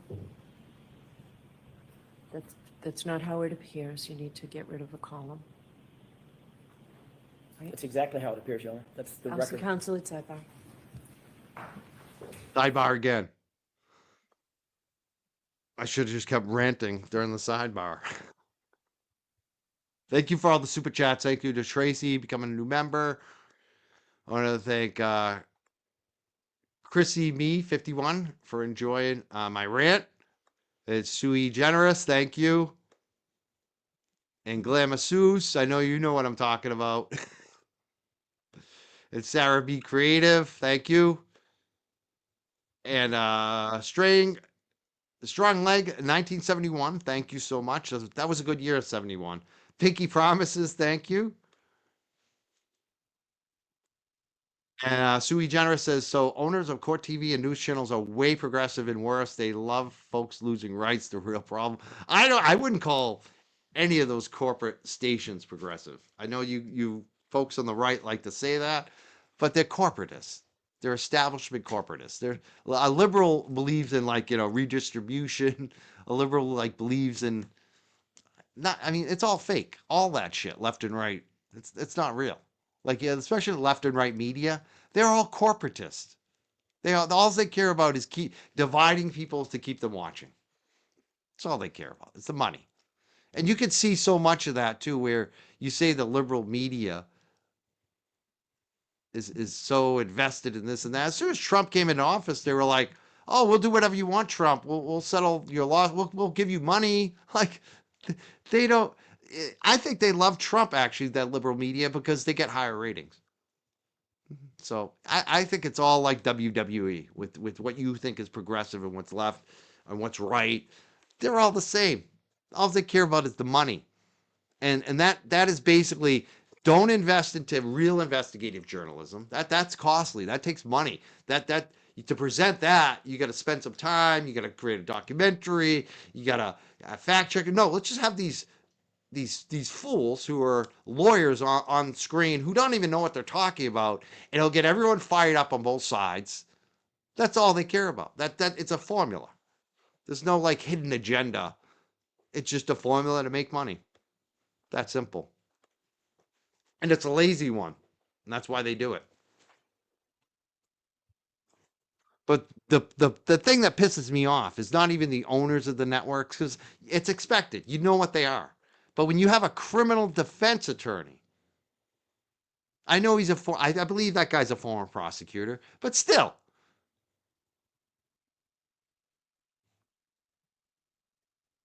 Because a guy went on his show and said he doesn't like these people, that he wishes they would die. Which, you know what? After what that guy, Tully, with his snitch, did to me for a couple months, where I couldn't sleep at night. For what? For doing journalism, for reporting on journalism, straight up journalism, not trolling anyone. All I did was listen to a phone call. Not even a phone call. It wasn't even a phone call. It was an audio recording. I heard an audio recording. I listened to the audio recording. I reported what I heard on Twitter. Tully snitch went and threatened me and said they were going to throw me in jail if I didn't go and snitch on Aiden Carney. Basically, they wanted me to lie. And they accused me of things I didn't do. And that was Tully's snitch. And this is what they do. This is exactly what they do. And they're trying to shut a lot of us up.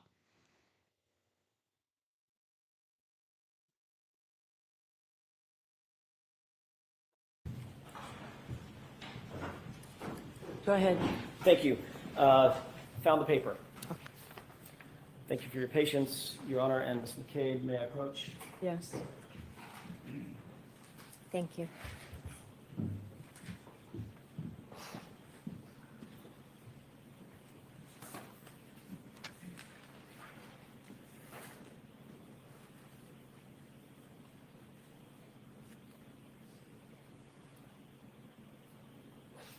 May I approach? Yes.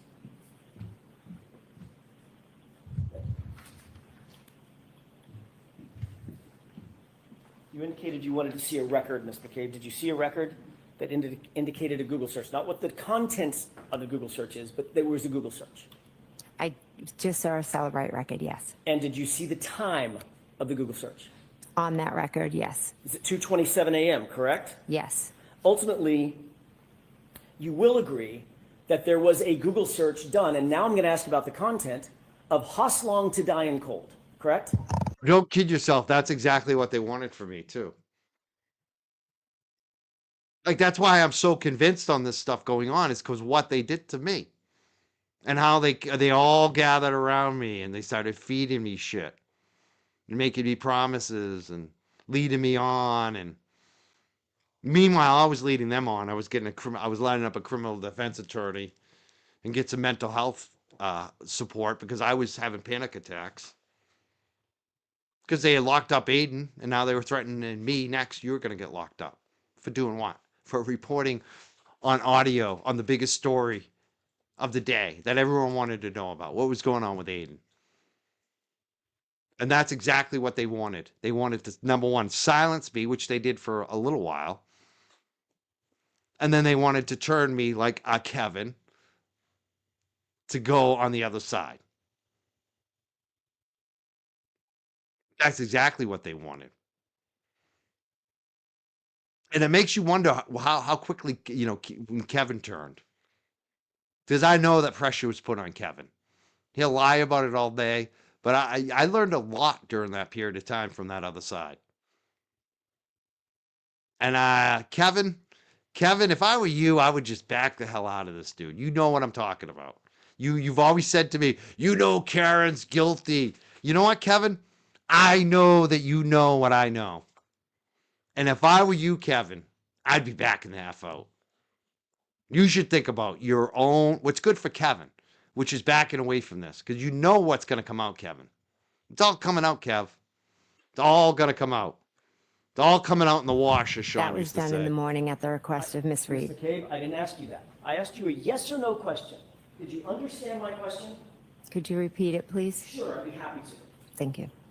Did that record indicate that there was a search at some point done, at some point, for Hustlong to Diane Cole? I object to recovering the record.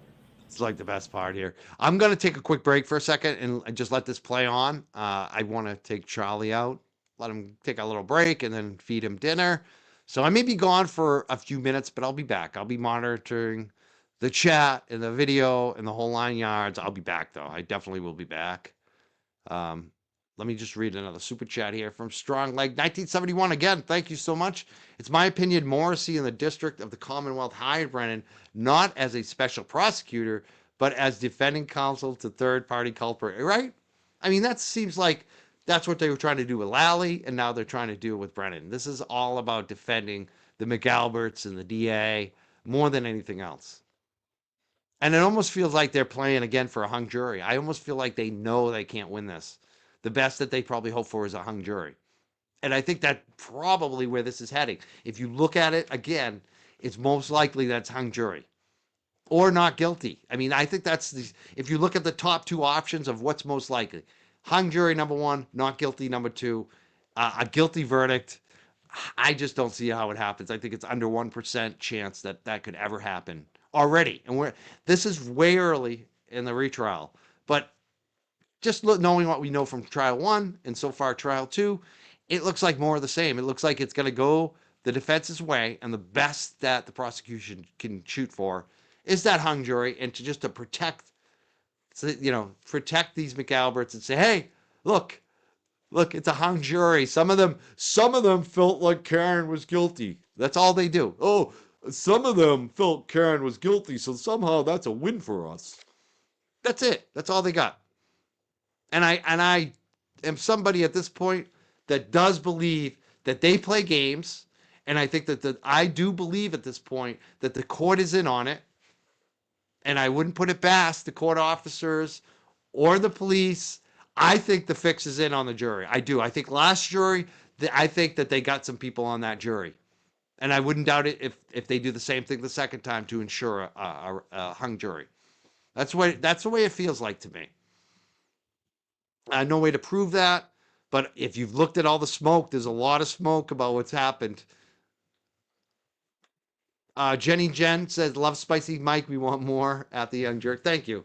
I'm glad you enjoy it. Sometimes I wonder if I'm losing my shit a little too much. I feel like, remember that movie, the guy, The Network? Remember that Network movie? You ever see that?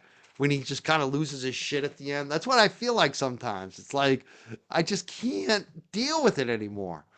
You know? I feel like the guy on The Network. I don't know, if you haven't watched that movie, you should check it out. There's like that last scene where he just gives the speech and just tells the truth. So was there a search on that at some point? On that paper, was there a search that said that? Is that the question? Let's start with that. Yes. Yeah, there was. Okay, now let me ask you a different question.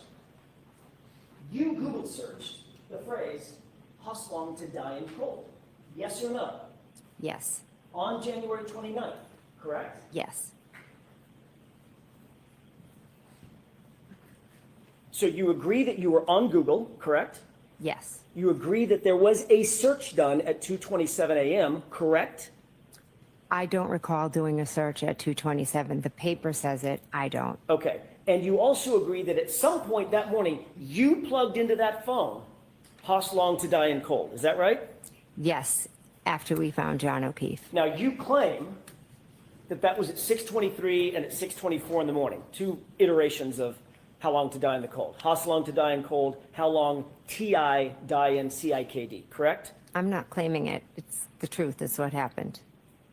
You're testifying to that. Yes, I am. You also testified that at the time you Google searched those phrases, it was Karen Reed screaming and yelling at you, shaking you to Google hypothermia, correct? She was pulling on my sleeve, Is that yes. yes or no? Yes, Okay. You have discussed this Google search and the issue of the hypothermia with Carrie Roberts, correct? I told her in the days following. You discussed it? Or no? Yes, You discussed it in the days following January 29th, correct? yes. You discussed it before her testimony at the grand jury, correct? We discussed it after. We don't talk about what we're going to say before testifying or anything like So in that. the 3 months between this incident and the testimony by both you and Ms. Roberts, you two did not discuss this hypothermia issue? It wasn't an issue. It was just something she said, but we don't discuss it every day. There's no need to. I didn't ask you to discuss it every day. I asked you if you ever discussed it. Originally, yes, we did discuss it in the first days following all of And this. that would have been before either one of you testified at the grand jury, correct? Yes, And we know that you were with her during her, just before her testimony at the grand jury. Is that right? yes, And you're certainly aware that at the grand jury, that in prior testimony, Carrie Roberts corroborated your statement that Karen Reed demanded to Google hypothermia. Objection. Ask it differently, Mr. Jackson. Are you aware that Carrie Roberts, well, let me ask it a different way. Have you and Carrie Roberts ever discussed the fact that she corroborated your statement that Karen Reed demanded that you Google hypothermia? No. She never told you that. no, Did you ever ask her that? no, Did you two discuss your statement that Karen Reed was the one that demanded that search? Karen Reed did ask me to do the search, yes. Okay, that's not what I asked you. Did you and Carrie Roberts discuss that? Yes, we've talked about that. Are you aware that last week Carrie Roberts denied hearing that statement? Objection. Sustained. Have you been told, have you been updated that last week Carrie Roberts denied ever having heard that statement? Objection. Sustained. May we approach? Yes. All right, jurors, feel free to stand up and stretch.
Of events For you.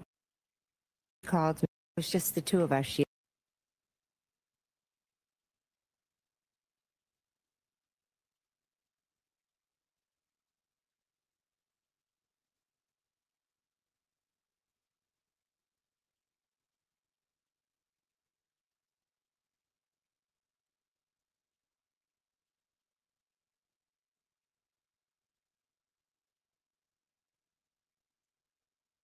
Just one question on this, please, Mr. Jackson. Have you become aware from any source that last week Carrie Roberts denied having heard the statement that was attributable to my part?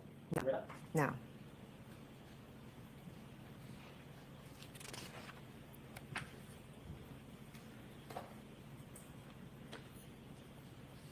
You've reviewed the video from the dash cam out at the scene, correct? I've seen it, yes. You're aware that there is no video showing my client demanding a Google search anywhere in this case, correct? I'm not sure what what cameras were where.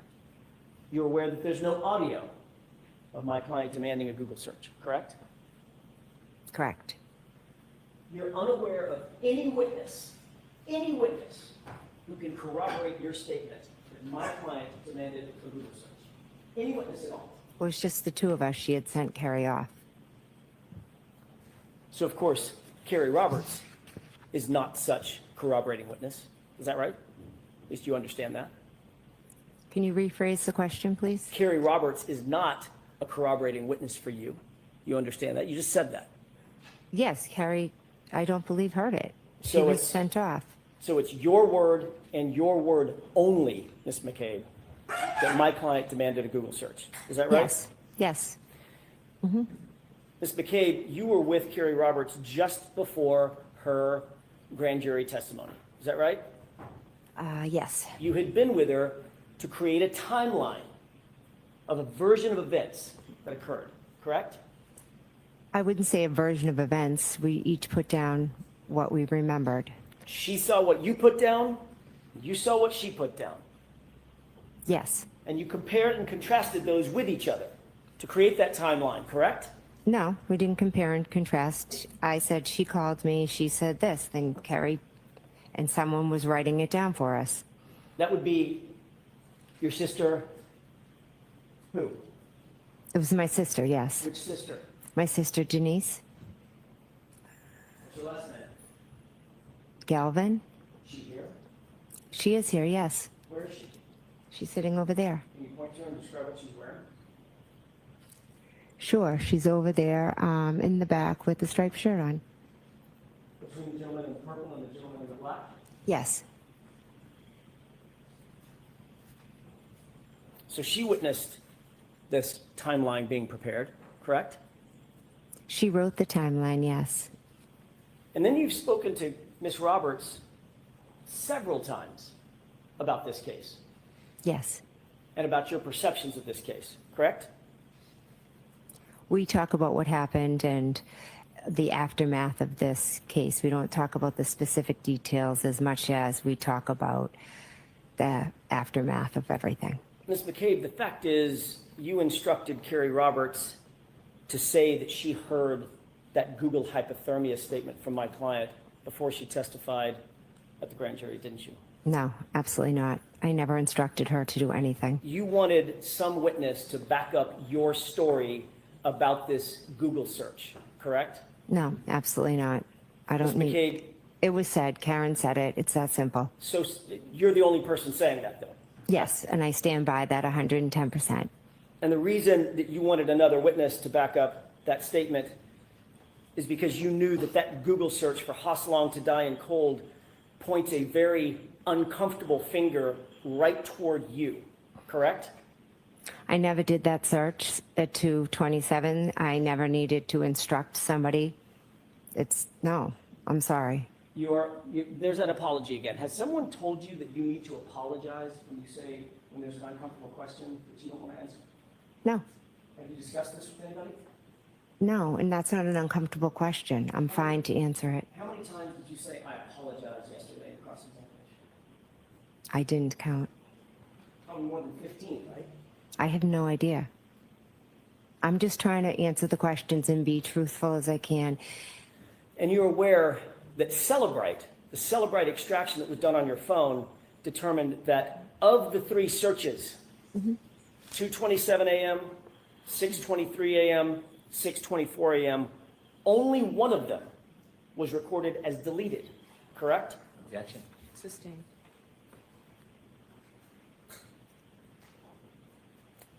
Have you ever been confronted with having deleted a Google search off your phone? You ever Yeah. been asked that? Yes, by you. Do you deny that you deleted a Google search off your phone? I never deleted a Google search off my phone. So you I deny never did that. I deny it, yes. that you ever deleted a Google search? Yes. I never made the search. I'd like to move back to the time of about 6:03 in the morning Ms. McCabe, when you, along with Carrie Roberts and Ms. Reed, approached 34 Fairview. This is Exhibit 4. It's been previously entered into evidence, and I think you've seen part of this exhibit. Do you recall, before we get to the exhibit, do you recall my client when the first officer on scene, do you know his name, by the way? I believe it was Officer Saraf. When Officer Saraf approached, he asked the question, what happened? Something like that. Open-ended question. Do you remember that? I don't remember what he specifically said. Do you remember my client a few seconds later saying, my boyfriend, I left him, he never came home? I don't remember the specifics of what was said. Your Honor, if we could, I would ask that we queue up Exhibit 4 for the jurors at runtime 4:20. Okay. Before we play this, I'm going to play just like a second of it and ask if you can hear the volume. Okay. We could, Mr. Wolf? Could you hear anything? Oh, I can hear, yes, sorry. Okay. I don't know how loud it's going to be, quite frankly. Okay. Ms. McCabe, will you please pay attention to the audio portion of this video as this is played?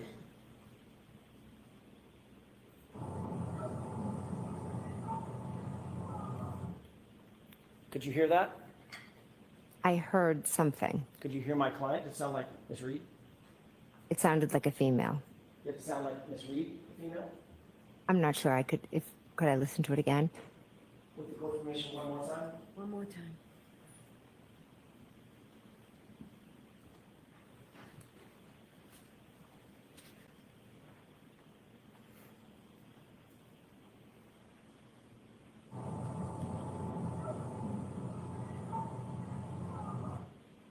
Could you hear it? I could hear it, yes. What did she say? I have no idea. Did she say, my boyfriend, I left him, and he never came home? I could not make that out. You testified on direct examination that you were basically a passenger along in this ride on the early morning hours of January 29th, 2022, that you were not the person in charge, correct? I was in the passenger seat and Miss Roberts was driving. It's a bad question on my part. Let me see if I can reframe that. You testified that it was Carrie Roberts who was basically the take charge person in the scenario between and among the three of you, Ms. Reed, and Ms. Roberts. Correct? Yes, yes. Not you, correct? No, You were just sort of along for the ride, assisting how you could, correct? I was trying to help Miss Reed and find John O'Keefe. If we could play a clip starting at, and I'm going to ask you, Ms. McCabe, to take a look at several clips. The first one starting at 6:21 runtime to 7:41. It's just over a minute. With the court's permission? Yes.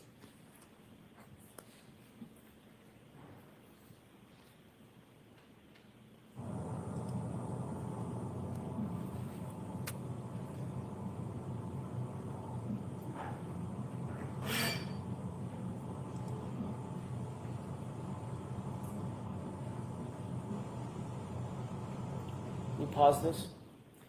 Do you recognize the three individuals in the foreground of this video? I do, yes. Can you start from left to right and describe for the jurors who we're looking at? I believe that's me in the black coat. To the right of me is Miss Roberts, and on the other side of the car is Miss Reed. Miss Roberts has, just to distinguish, Miss Roberts seemed to have fur on her hood where you did not. Yes. If you could go ahead and play that, please.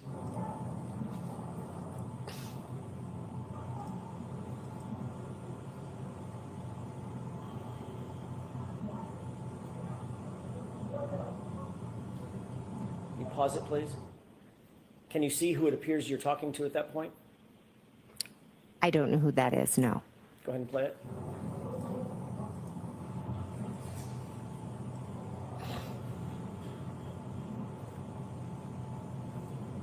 Pause it. Does it appear that you're engaged in conversation with that person while Ms. Roberts is attending to something in the truck and Ms. Reed is running back and forth. Yes, I was speaking to whoever that was.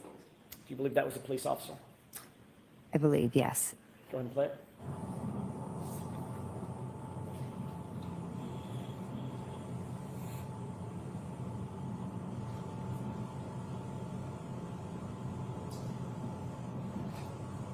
Mr. Wolk, if you'll stop it at 7:41, please.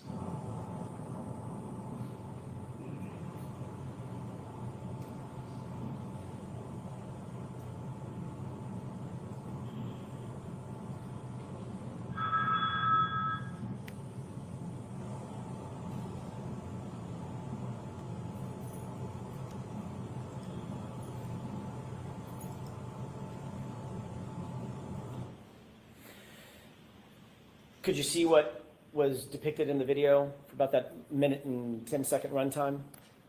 Yes, Did it appear that you were engaged in conversation with that other person? yes. When that other person walked away, could you see his jacket? I couldn't make it out now. Did it appear to be he was a police officer? I'm going to assume it was a police officer, yes. Okay. In that video, who looks most like she is taking charge, you or Carrie Roberts? Objection. Sustained. Did it appear in that video that you're the one controlling the narrative, at least with law enforcement at that point? Objection. Sustained.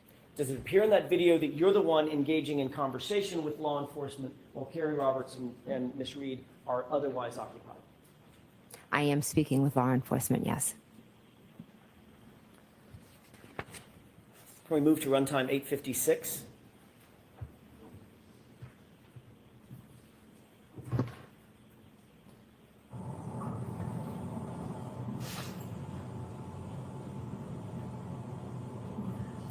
Pause it. Can you see yourself in that video? I can, yes. Which person are you? I'm in the far right, Speaking to someone? yes. Who is that you're speaking to? I can't make it out, but it looks like a police officer possibly. And Ms. Roberts is directly in the middle of the screen, is that right? I thought that was Miss Reed, but I could be wrong. Let's go ahead and play it. And at 9:26, you'll stop, please.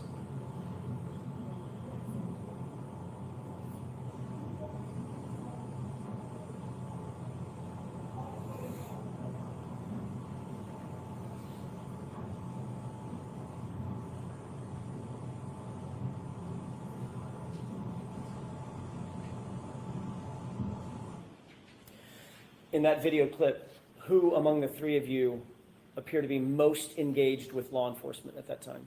Objection. Can you tell? Can you answer that, Ms. Reed?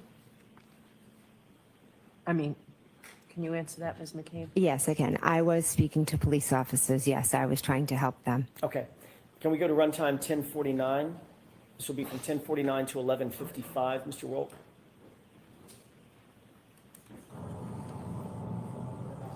And pause it. Who is it that's just gesticulating in the video? That is me. Can we go ahead and play it?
Did you see yourself in that video, that clip, about a minute-long clip? Yes, I did. Who among the three of you appeared to be most engaged with law enforcement in that clip?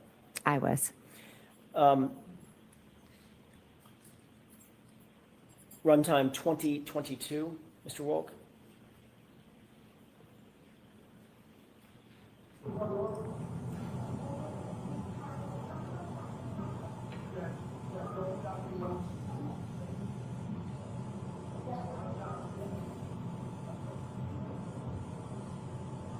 Stop it. Do you see yourself in that video? I do, yes. You just walked in from frame right, Yes. from frame right going left? Yes, behind Miss Roberts. Okay, Yes. and that's you right in the middle of the screen? Yes, it is. And Miss Roberts had already run through, went to her SUV, correct? Yes. Okay, go ahead and play. This is about a 2-minute clip for the court's edification. All right. And this is the last of them.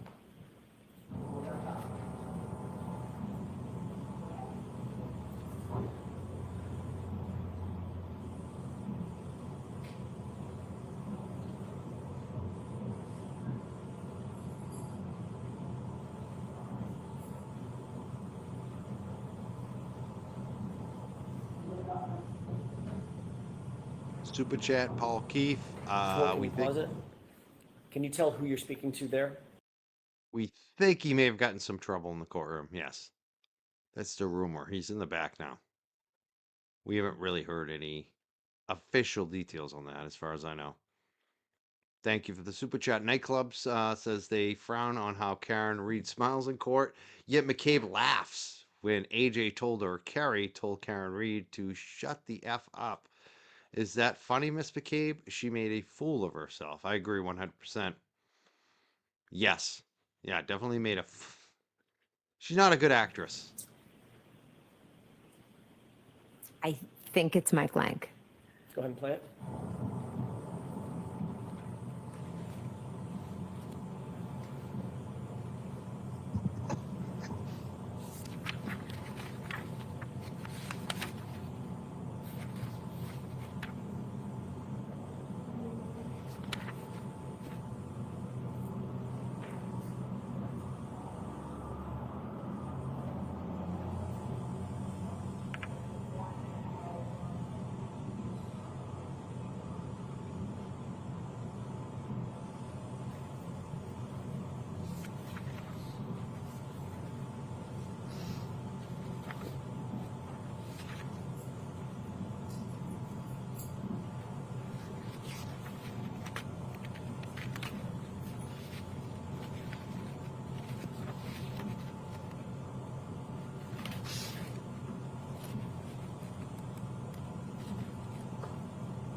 Yeah, just a moment, Your Honor.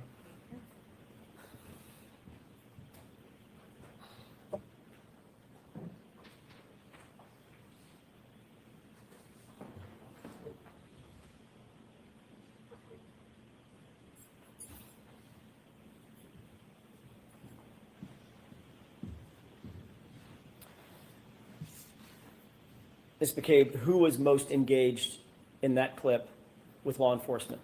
Between and was. among you and Carrie Roberts and Ms. Reed. I was. You noticed when Mr. O'Keefe was placed on the gurney in a prior clip and moved past you, correct?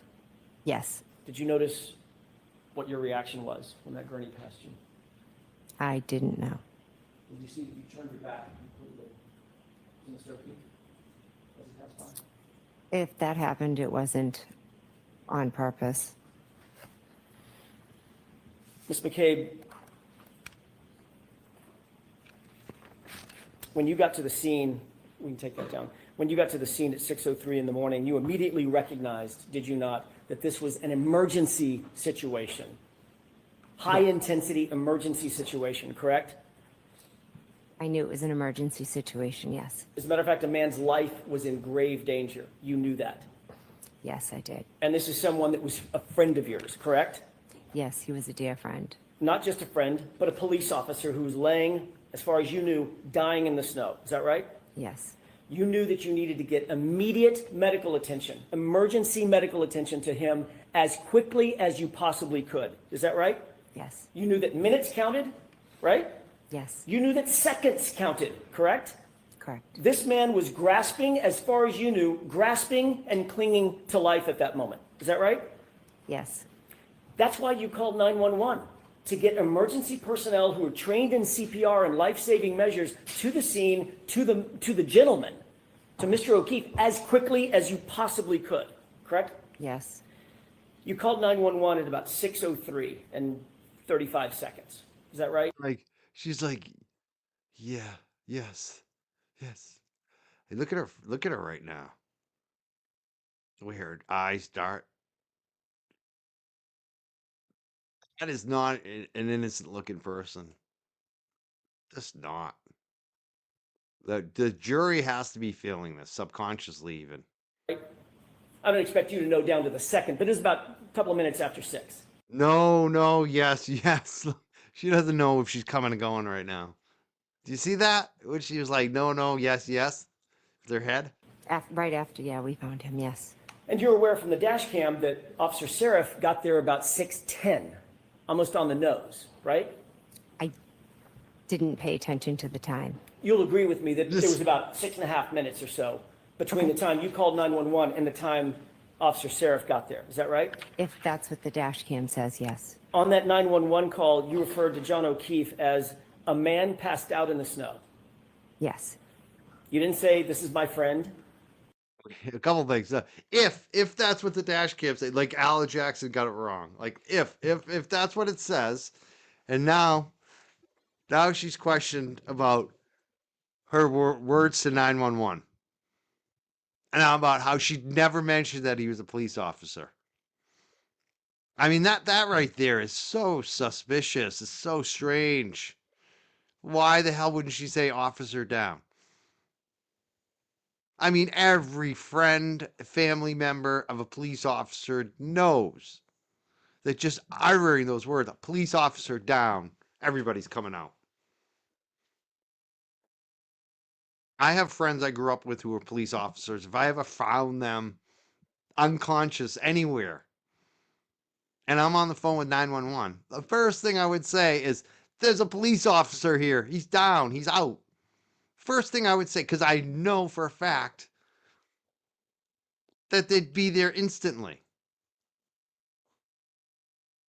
And I'm not even family. I'm not even family with them. I just know, these guys from growing up. And if I ever came across one of them when they were in the snow, unconscious, and I'm talking to 911, I know what I would say.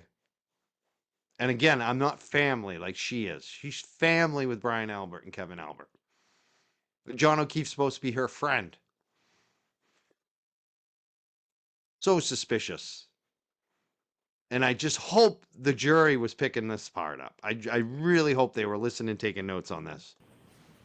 I needed to get, like you said, emergency there. So Did I you wasn't say, going to "This is give my a I wasn't going to give a description and say my friend is in the snow. I was going to give them the information that I thought was the most important at the time. Did And you say his name? I just said a man because that was the most important identifying. You didn't say John. Eventually in the 911, I do say his name. You didn't initially say O'Keefe, correct? No, none of that matters. It was a man in the snow, and I you wanted didn't say, help there. And A you man, didn't say a man. he's a Boston Not- police officer or an Not, off-duty. not my friend. He's just a man in the snow. Just a man. Just some man. He could be a homeless guy. I don't know. Maybe he's a drug addict. I don't know. I mean, just not even my friend. Not even John. Until a lot later, it was the man in the snow. She thought that would help. This doesn't pass the smell test. That doesn't. Especially when your husband too is also calling him. Tell him the guy didn't come into the house. That is distant. That's distancing behavior. This is what we see from people who've done harm to other people. They do to distance their emotions from what they did. This is distancing. This is dehumanization of the victim. This is textbook. It's textbook. duty police officer. Again, a man needed help. Yes or no? Did you Man, say that? not a didn't. police Do you officer. think that might, yes or no? Do you think that might have sped things up if they Yeah. knew, if the 911 operator knew that this was a fallen officer, a fellow officer? I think 911 comes to everyone equally. I don't think they would have. Do you think that might have been something important? She thinks now she's a police response expert, and not a good one. Because if she was actually a police response expert, she would know that officer down brings everyone out.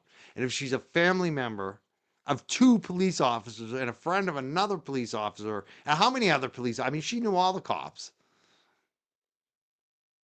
She knows. She knows exactly that they do prioritize, especially a police officer down. That's so phony. She's so full of it. After all this time, that's her response. What a joke. Like I said, I don't hang out with those guys. You know, I was friends with them growing up. My brother's friend was friends with one of them that was a police officer for a while. Really good friends growing up with him. But again, like I don't hang out with these guys every weekend. I haven't seen last time I saw him was a few of those guys were probably my brother's 50th birthday party. But beyond that, I probably hadn't seen them in decades. So it's not like I hang out with these cops I grew up with all the time. But even I know, just from a limited time, just a limited few times, or even just being aware of how the world works, you know that if a police officer is down or something that is going on with a police officer, that if you call the police and tell them there's an issue with a police officer, they're going to come immediately. You know it. And she's acting like, no, they come for everybody equally. No. So full of shit. See-through. Look at her eyes. She knows she's full of it. To relay to the 911 officials? I Lick your don't lips know. again. You even asked by the 911 operator, does anybody know CPR? And your answer was no, correct? I'd have to listen to it to remember my exact answers. But it was basically in the negative. No, we're not professionals. We're just She out has here a- doing the best we can, correct? She hasn't listened to that call before. Oh, come on, Jen. You're so full of shit. I wouldn't say that, no. You didn't believe Karen Reed knew CPR? I didn't know. I don't think I answered that question. I don't think it You was didn't- asked. You didn't know if Carrie Roberts knew CPR, correct? I didn't know if they knew CPR, correct? And none of you were paramedics? No, None of you were first responders? no, None of you are trained in emergency life-saving techniques in any way, correct? correct. I have a question, Ms. McCabe. On all of Fairview, the entire road between Chapman and Cedar Crest, can you think of any person on that road who might have had life-saving techniques trained into them? First responder. I mean, that's the other thing.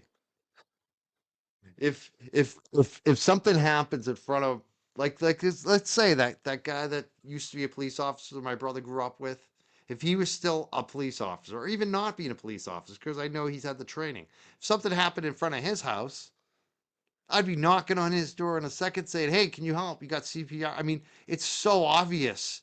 Why the hell didn't you go get Brian Albert? Why? There's only one reason why you didn't get Brian Albert, right? I mean, this is there's so many angles to her suspicious behavior, and this is just another one. Not only did Brian Albert not come out, but she didn't bring him out. Think about that.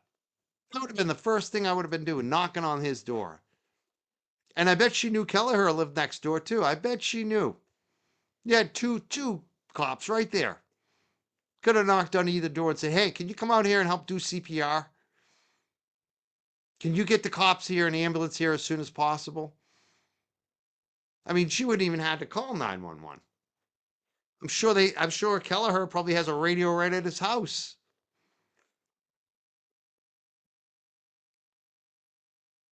Someone who knew how to deal with someone in distress. Someone with high skill level training. Do you think of anyone on Fairview who had that kind of training? Can I now or did I then? Which are you asking? Did you then? No, then my focus was on John O'Keefe. My focus, oh, sorry, I just rewind it. What a dumbass. My focus then was on not helping John O'Keefe. I mean, that's basically what her answer is there. Oh, I can't believe I screwed that up. Oh, man.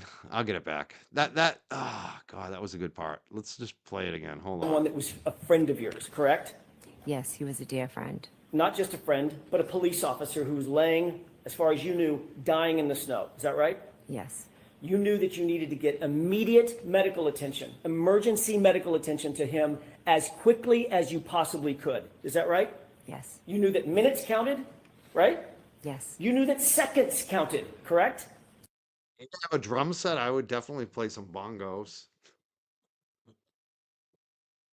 Correct. This man was grasping, as far as you knew, grasping and clinging to life at that moment. Is that right? Yes.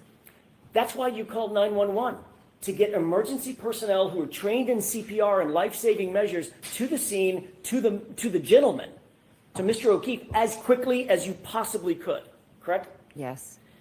You called 911 at about 6:03 and 35 seconds. Is that right? I don't expect you to know down to the second, but it was about a couple of minutes after 6. Right after, yeah, we found him. Yes. And you're aware from the dash cam that Officer Seraph got there about 6:10, almost on the nose, right? I didn't pay attention to the time. You'll agree with me that there was about 6.5 minutes or so between the time you called 911 and the time Officer Seraph got there. Is that right? If that's what the dash cam says, yes. On that 911 call, you referred to John O'Keefe as a man passed out in the snow. Yes. You didn't say, "This is my friend." I needed to get, like you said, emergency there. So Did I you wasn't say, going "This to is give my a I wasn't going to give a description and say my friend is in the snow. I was going to give them the information that I thought was the most important at the time. Did And you say his name? I just said a man because that was the most important identifying. You didn't say John. Eventually Eventually, we're repeating this a little bit because I screwed up the timeline of the video, but we're getting back to where we're at. But I definitely want to acknowledge these super chats. I want to thank is the first one Strong Leg 1971 with another $10 super chat. Says, if Karen Reed hadn't chosen lawyers that stand for truth instead of a paycheck, we wouldn't be in a second trial. Pray she doesn't see another mistrial. I know, I pray every night she gets not guilty. Glamasous, thank you so much, Glamasous. She says, buffer zone hearing at 9 a.m. tomorrow at Moakley. I hope they are successful because this is a bunch of BS about the buffer zone. That I can't go down there as a journalist and cover the trial and the case, even from the sidewalk. That is just BS if I'm not approved by the courts. That is, I've won journalism awards. Why should I have to get approval from the court to stand on the sidewalk as a journalist? It's one thing to stop people. I'm fine if they want to. I know this is controversial because people get mad about it. I agree. You have a first Amendment right to protest. I don't like buffer zones. I personally don't like them at all. But I understand the difference between saying, you know what, we're not going to allow you to protest in this area. We're going to move you down. But to do that to people like myself, and even folks like Tom CPU and that guy even Bayo, all these different people that want to stream and cover it and not do a protest. If we're not protesting, if we're not having any paraphernalia, not carrying signs, if we just have a cell phone camera or a video camera or a notepad and we're doing actual journalism, how the hell can they keep us off a sidewalk doing our job? That's what pisses me off. And especially knowing that this is what I do for a living partially now. So you're telling me what I'm doing for a living isn't allowed, which is journalism, which is covering the trial. I mean, that to me is the reason why the buffer zone is such a failure and such bullshit. They're determining who's press and who isn't. Are you kidding me? It's ridiculous. So I hope that wins. I hope they defeat the buffer zone completely. And it has ruined the support for Karen Reed. It's definitely diminished it.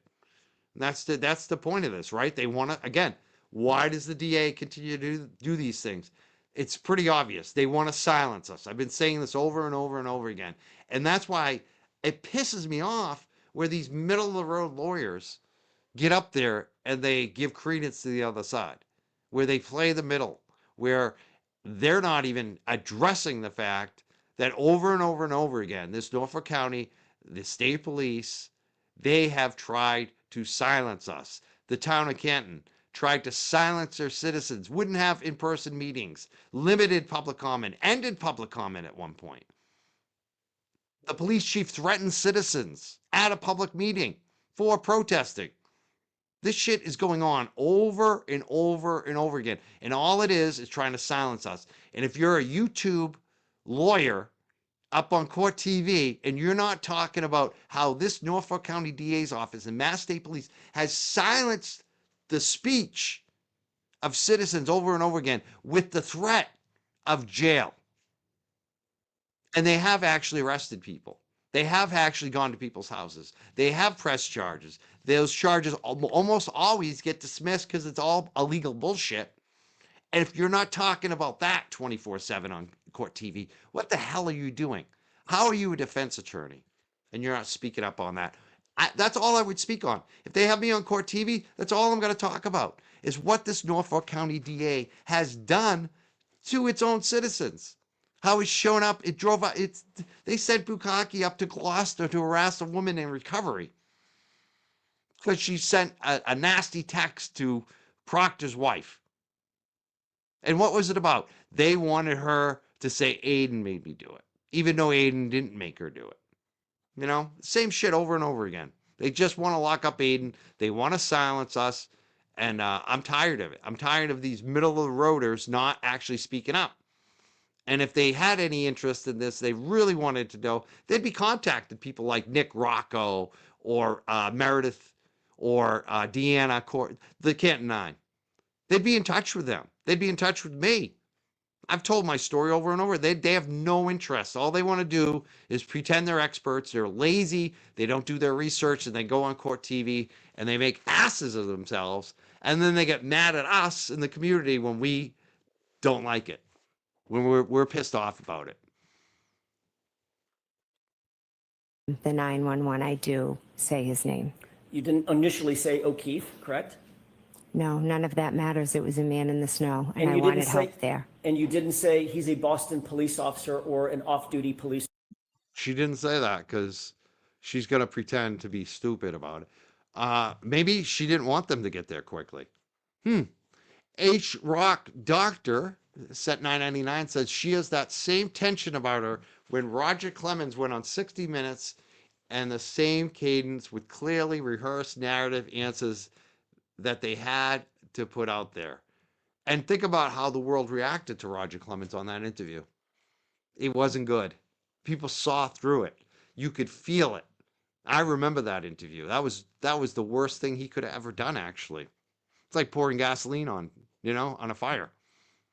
Sui Generous said $5. She said, why not lay on the car horn till everyone came out for sister and she knew deputy police chief was across the street. Why so quiet? Whispered 911. She knew. I know, right? Yeah, why not lay on the horn? Why not wake everyone up? Why not? Especially when you know the two houses have police officers in them, right? That would get their attention. If you want to keep it quiet, didn't want to tell dispatch that he was a police officer. Again, a man needed help. Yes or no? Did you No, say that? I didn't. Do you think that might, yes or no? Do you think that might have sped things up if the 911 operator knew that this was a fallen officer, a fellow officer? I think 911 comes to everyone equally. I don't think they would have. Do you think that might have been something important to relay to the 911 officials? I don't know. You even asked by the 911 operator, does anybody know CPR? And your answer was no, correct? I'd have to listen to it to remember my exact answers. But it was basically in the negative. No, we're not professionals. We're just out here doing the best we can, correct? I wouldn't say that, no. You didn't believe Karen Reed knew CPR? I didn't know. I don't think I answered that question. I don't think it was asked. You didn't know if Carrie Roberts knew CPR, correct? I didn't know if they knew CPR, correct? And none of you were paramedics? No, None of you are first responders? no, None of you are trained in emergency life-saving techniques in any way, correct? correct. I have a question, Ms. McCabe. On all of Fairview, the entire road between Chapman and Cedar Crest, can you think of any person on that road who might have had life-saving techniques trained into them.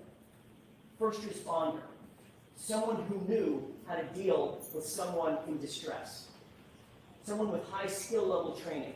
Do you think of anyone on Fairview who had that kind of training? Can I now or did I then? Which are you asking? Did you then? Do. No, then my focus was on John O'Keefe. Okay, let me narrow the focus. not helping. How about on the property? How about at 34 Fairview? My focus was on not helping John O'Keefe. I mean, that's pretty much what she should have said. The truth, right? No, I didn't do that because my focus was not on helping John O'Keefe. Could you think of anyone that was a first responder who would have life-saving training, life-saving technique training under his belt? Yes, my brother-in-law, Brian Albert. And you didn't go in the house. Yeah, maybe that too. I mean, that's another good point. Michael, that's why she didn't say officer down, because she didn't want Brian Albert to be seen and the house searched. I mean, that's a good that make a good point. It's a good point. I'd say it would be more likely to be searched if she did say officer down, right? It's a very good point. Did you? No, I did not. When you arrived at the scene, you didn't go in? Not until much later, correct? Our focus was John. You knew that Brian Albert was inside the house. You'd just been with him hours earlier, correct? Yes, You knew that his window was 30 feet away. You're staring at it. You could look at it if you wanted to, correct? it's off to an angle. And you didn't go in the house then either. I did not know. You knew that John O'Keefe was clinging to life during those precious minutes and seconds. Is that right? I did, yes. And you also knew You that did. Brian Albert, I your knew he was brother-in-law, dying and I Was did nothing. I knew he was dying and I did nothing. Did she just pretty much admit that? a first responder trained to deal with people in that kind of distress, correct? In that moment, my only thoughts were John and everything we could do for John. And you knew that there were warm blankets inside the house. Is that right? I did, yes, there were warm blankets in the house. And you Those still weren't- never went in, did you? No, I went and attended to John because once I finished calling 911, I went over to John and Kerry Roberts asked me to take over compressions. So I felt like that was more important and 911 was on the way. I never thought about going in the house. I just thought, how can I help John? You never thought about going in the house, but you did pull out your cell phone and make 2 phone calls, didn't you? Pause. I think there would have been a ton of police units show up if she said officer down. Would have been more of a scene, probably from other towns too. And probably some officers that immediately would have gone in that house. You're right. You know, that makes so much sense. That it makes even more sense why she didn't say officer down, right? Think about that.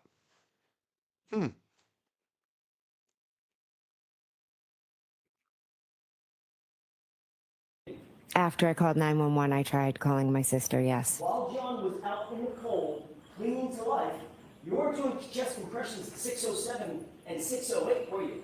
I was walking over when I was calling. You were calling your sister on the phone, weren't you, Mr. McCabe? I was calling them to see if they would come out, but I was going right over to work on him. And you could have walked with 25 feet to the front door, walked in the house, and screamed for Brian Albert to come out and help you in those precious seconds and minutes, couldn't you? That would have taken me away from helping John, getting Kerry blankets, giving him compressions. And making those 2 very important phone calls at 6:07 and 6:08 that you say were not answered, correct? They were not important phone calls. I tried to call my sister, and then I focused on John. They were not important phone calls, but they were important enough for you to make while John is clinging to life right there in front of you, right? As I was walking over, I called to see if she would answer. And she didn't answer. Let's talk about that. She didn't answer according to you. So if we're going to talk about it, we're beyond the luncheon break? Your Honor, I have 2 more questions, Okay, and I'll wrap it. okay. Let's talk about that real quick. Sure. She didn't answer the phone, did she? No, she didn't. So you have a situation where a man is laying dead or dying in the front yard of your sister's house.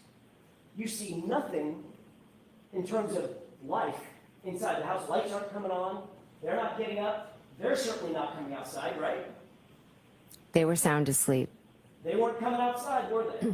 because they were asleep. You didn't know if they were asleep. All you knew was there was a severely injured man on the front lawn of their house, and your sister didn't answer the phone, not once, but twice, correct? Correct, she didn't answer the phone. Did you think your sister might have been in peril? Did you think to go inside the house and check that they're okay?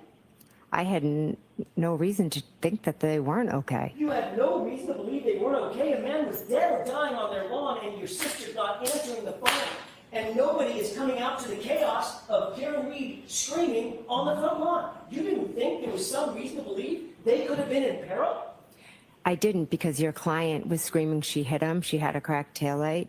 She was crying she hit him. I didn't, but my focus, can I finish, please? You had solved the crime right then and there. You solved the whole case. No, I didn't. I knew John never came in the house, so I had no concern for anyone's safety inside the house. The reason you didn't go inside the house is because you knew better.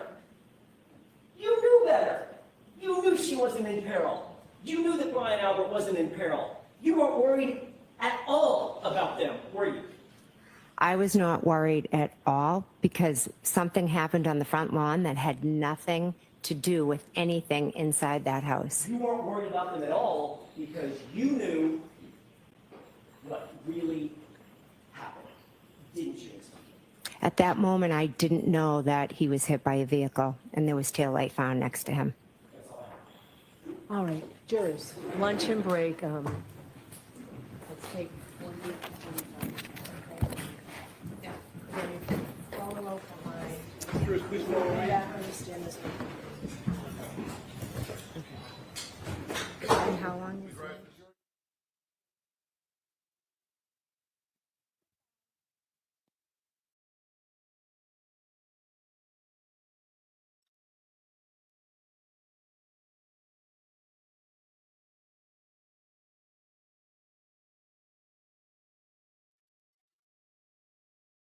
Going to do.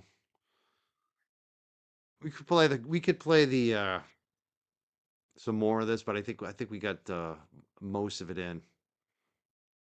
I want to thank BC Natalie. Thank you so much. She said she's 50 plus, and look at that. It's amazing. She said you and Aiden are true journalists of today. Thank you so much. Tracy Vader sent a super sticker. Thank you so much. Thank you, Charlie, for being good. Keep being good, Charlie. Charlie's whining right now. He had his dinner. He had his little denty bone. He went outside. Now he's looking for more treats, Charlie. Thank you, Sui Generous. She says, why not lay on the car horn until everyone came out? Yeah, we did read that one. Absolutely, why not? It's unbelievable they didn't do any of that. Yeah, good boy, Charlie. I want to thank our moderators. We get some great moderators tonight. MJ, Sarah, and Shakanhara. Saw Stephanie in the chat as well. Jen O. I love Jen O as well. And Scott McGinnis. We have 5 great moderators, 4 awesome women. I love our mod team. Thank you so much for moderating tonight on short notice. I want to thank Alicia. Alicia D sent $25 tonight on Venmo. She said, sending support and positivity your way, Mike.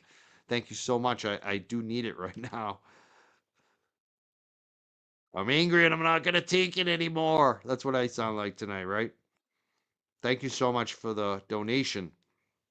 I think I got those other ones the other night. Let me just make sure I'm not missing anything on the Cash App. You know that one.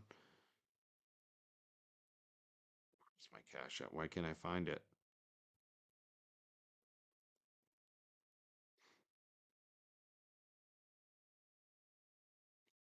I want to thank Mike. I met a lot of Mikes the other night, but this is one I met the other night. On Friday night, he sent me $20. He said, it was great meeting you last night, talking stories. Thank you so much, Mike Walsh. It was great to meet you too. I hope I didn't say too much by saying your last name. I try not to say the last names because, again, you know why I don't say the last names a lot of times? Sometimes I screw up and say them. Is because I don't know who's comfortable with having their name out there because of the trolls, of the coordinated campaign of harassment against us. I mean, every time I have a new guest on the show, you heard Matt, the prosecutor, the other night. He talked about it. Immediately, when we had Nan Gallagher on the show, after she came on the second time, she said, "Yeah, you were right. I got harassed." Like anytime we have new guests on the show, they get harassed, and it's coordinated, and it's from the top, from the DA's office and the state police down to these trolls. I wish some of the court TV bigwig lawyers would look into it, but they don't. They don't look into the fact of the harassment campaign that's been going on, not from a blogger, but from the DA's office, from the Mass State Police. I saw Microdots in the chat tonight. He got threatened. Microdots is so chill and cool. He didn't bother him. Like he's the man. I love Microdots. But you know how many threats he got from the same rat? She was when she was threatening me, she was threatening him too. Both of us were being threatened at that point. When she said, "Oh, Aiden's getting locked up," and then Aiden gets locked up. And then our next tweets are Mike and Microdots are next to get locked up unless you guys come talk to Brian Tully.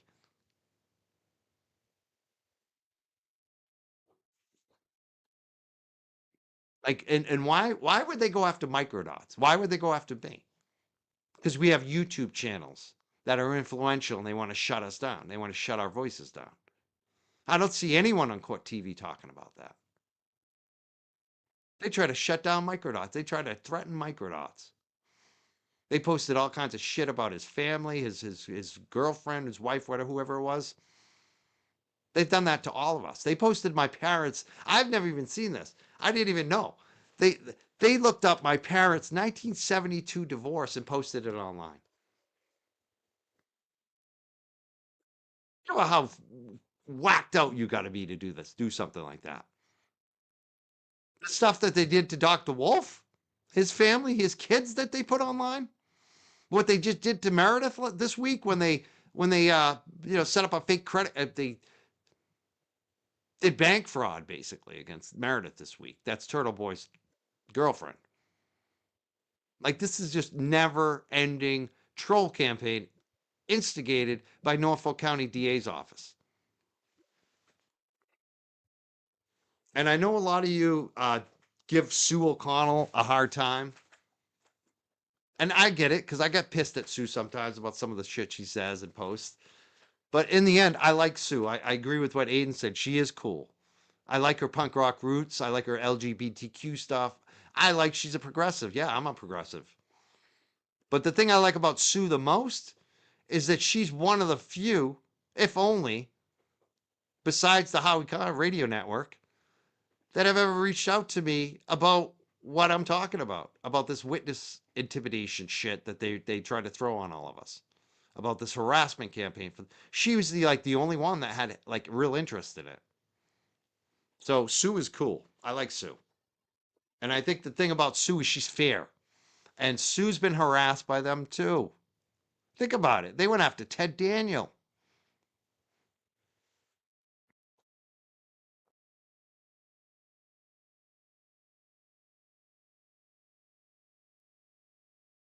Oh man, I know. I'm just not. I'm not taking it anymore. I'm just tired of these carpetbaggers coming in and trying to tell us how it is, and they haven't done any of the research. They don't know. That's the thing you can say about what makes Betterow so special. Betterow does his research. Betterow, like the first time I had Betterow on, he was like, I only could talk about Wendy because it was, I had asked him to come on the show to talk about Wendy Murphy's post on Twitter he was talking about. But even by the time that first show, he was like already like researching everything on Karen Reed. That guy does his homework. That's why he's so special. Besides how great he is with the spoken word and putting his words out there to people. He's like a professor. The language he uses. He's so good at it. But not just that.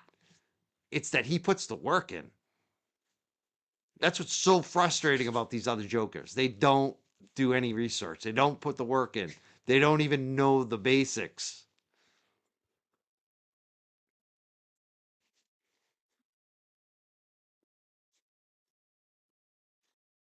what did I want to do? I know I got a few more videos I want to show, even though it's getting late. I'm probably going to wrap it up soon. I want to make sure that people saw this one first of all. This is Jean from Dorchester. A lot of people still doubting the information she has. I'm not. Maybe I'm being naive on it because I really don't know Jean that well. But from our discussions and talking to her, and just the fact that the one big thing that she told me, and the fact of it is that she did live next to KP, and that it was a random thing that happened here with Jean in Dorchester from Dorchester, and her affidavit. I do believe her. Now, whether KP was truthful on all of it, we will never know until the receipts come out. But I also believe in Bedrow and Bradle and Courtney Healy. I believe that they did their research, and I believe they do have receipts on this, which are the text messages, which are mentioned in the affidavit. So I just want to play this. This is one of the calls where Gene, you may have already heard it, but I think it's a good call just to so you get a feeling on who Gene is. And this is also kind of a monumental call, too. This is the day that the jury came back, hung jury for the first trial for Karen Reed. And this is a night that Bedrow was on my show, but he had just jumped off the show, and Gene was calling in. There were a number of callers we took that night that all wanted to ask Bedrow a question. Gene, of course, wanted to talk to Bedrow. She was a regular caller at that point. But listen to what Gene says in July. This is July 1st, 2024. Listen to what she says to me on this show, and then you can get an idea of what's been going on since then. Hello. Hi, who's this? It's Jean. Oh, I've Gene never from had Dorchester. This much... I had never had this much trouble getting through before. What's going on, Mike? You're getting too It's popular ringing off for the me. hook. It's ringing off the hook. I can't. I'm trying to get off the show, and the phone just keeps ringing. So I'm like, if I don't answer these calls, it's going to be ringing all night. So let's just get it over with. Well, I'm glad I got through. I just wanted to say, I wish Mark was still on because I wanted to tell Mark that I think he's hilarious and I love his sense of humor, but I think he's he's listening. gone. I think he's listening, though. Oh, Mark, you're hilarious. I think your sense of humor is awesome. But anyways, this is freaking crazy. This is exactly what I said was going to happen, and nobody wants to listen to me. They think I'm stupid. But them retrying this case, I don't think it's going to end up happening, but this is exactly what they wanted. And I don't care what anybody says. Lally saying, oh, we want them to go back in, and the judge putting them back in, that was all planned. I'm telling you right now, the way that these people sit there, Krusty Panty said 2 weeks ago that it was going to be a mistrial, and she knew it. These people are getting their information from Lally, and I would 100% put my life on it because I know things. And maybe I'll call you and we can talk off the record, but I'm telling you right now, this was all planned. I knew this was going to happen. Actually did call me, and that's how it started. That's how, we started in communication, and I said, who you need to call? Courtney Healy with Tim Bradle's office. And it took me a while to get her trust to actually call Courtney. And once she did, then it was on, right? So this is her first kind of outreach telling me that something was up, that she needed to talk to me. I said it from the very beginning, and these people are all lying scumbags, and they've been like this since the beginning of time. And I don't think you're going to get a lot of juries to talk. You might, like maybe one really strong supporter in Karen might, but the other people aren't going to say anything. I'm telling you right now, they were there for a reason that day. And it's just a coincidence they show up on that Friday when the juror came back. When it's once, maybe it's a coincidence, but 2, 3, 4, 5, 10, no, it's not anymore. It's done. They're going after Karen, and they're not going to stop. And we need the feds to step in. We need Maura Haley to freaking come in and say something. These people are all connected. It goes way back. It's all political, and they don't want to bring these people down. I'm telling you, because once you get to one of them, then you're screwed. Then the whole operation is going to go south. And that's how I feel from the very beginning. Yeah. I mean, You know, I'm telling you. I agree on that. I think we need to hammer Mara Healy. Yeah, you need a hammer. Yeah, we need it just all over her and say, what the hell are you But doing? they're not gonna. People need to stop picketing people up in Boston. This kind of shit that happens here in these small towns doesn't happen in Boston. It would not happen. There'd be no buffer zone and people poking people, and it wouldn't happen. There'd be an all-out war. People would be laying in the streets. All right? You're not going to stop people in Boston. When I ever seen that little puke punk kid with the glasses poke Turtle Boy's girlfriend, I'm like, dude, why doesn't this happen to me? Gene from Dorchester. I'm telling you right now, this would not happen, Mike, in Boston. They need to bring it to Boston. I'm telling you, when you get one, you get them all. And I'm Maybe telling that's you where right they need now, to move the trial to Boston. They do. They do. I'm telling you, there'd be a whole different atmosphere. Yep. All right. People aren't going to be coming up doing anything to anybody. And those McAlberts wouldn't be walking in there with their head held high. I guarantee you that. 100%. And that's where you're going to get justice. Bring it into Boston. The more you're in the city, the more people are going to pay attention. People don't care about these outskirts. Just want to let people know this is Gene from Dorchester who wrote the affidavit anonymously for Turtle Boy recently about the DA's office paying Kate Peters, aka Krusty Panties, $1,500 a month, and that they have that KP provided a list of free Karen Reed to Spanky Brennan, and all kinds of other crazy stuff, wild stuff. And she's basically been living next to KP, and KP's been telling her everything. And she's given it all to the defense. And can you imagine the receipts that they have in text from Gene via KP? It's wild. This is wild. Little small towns, they don't care. They don't care. People in Boston are like. And this is a call from Gene who wrote the affidavit. This is a call that she made to us in July of 2024, almost a year ago. We've been saying this has been going on for years, Exactly. And no one listens. But now all of a sudden a rich white girl is getting, and now everybody freaking cares, right? That's exactly how they feel. Bring it to Boston. It won't happen. There won't be no crusty panties up and down the street. Trust me when I tell you this. There will not be. Guaranteed.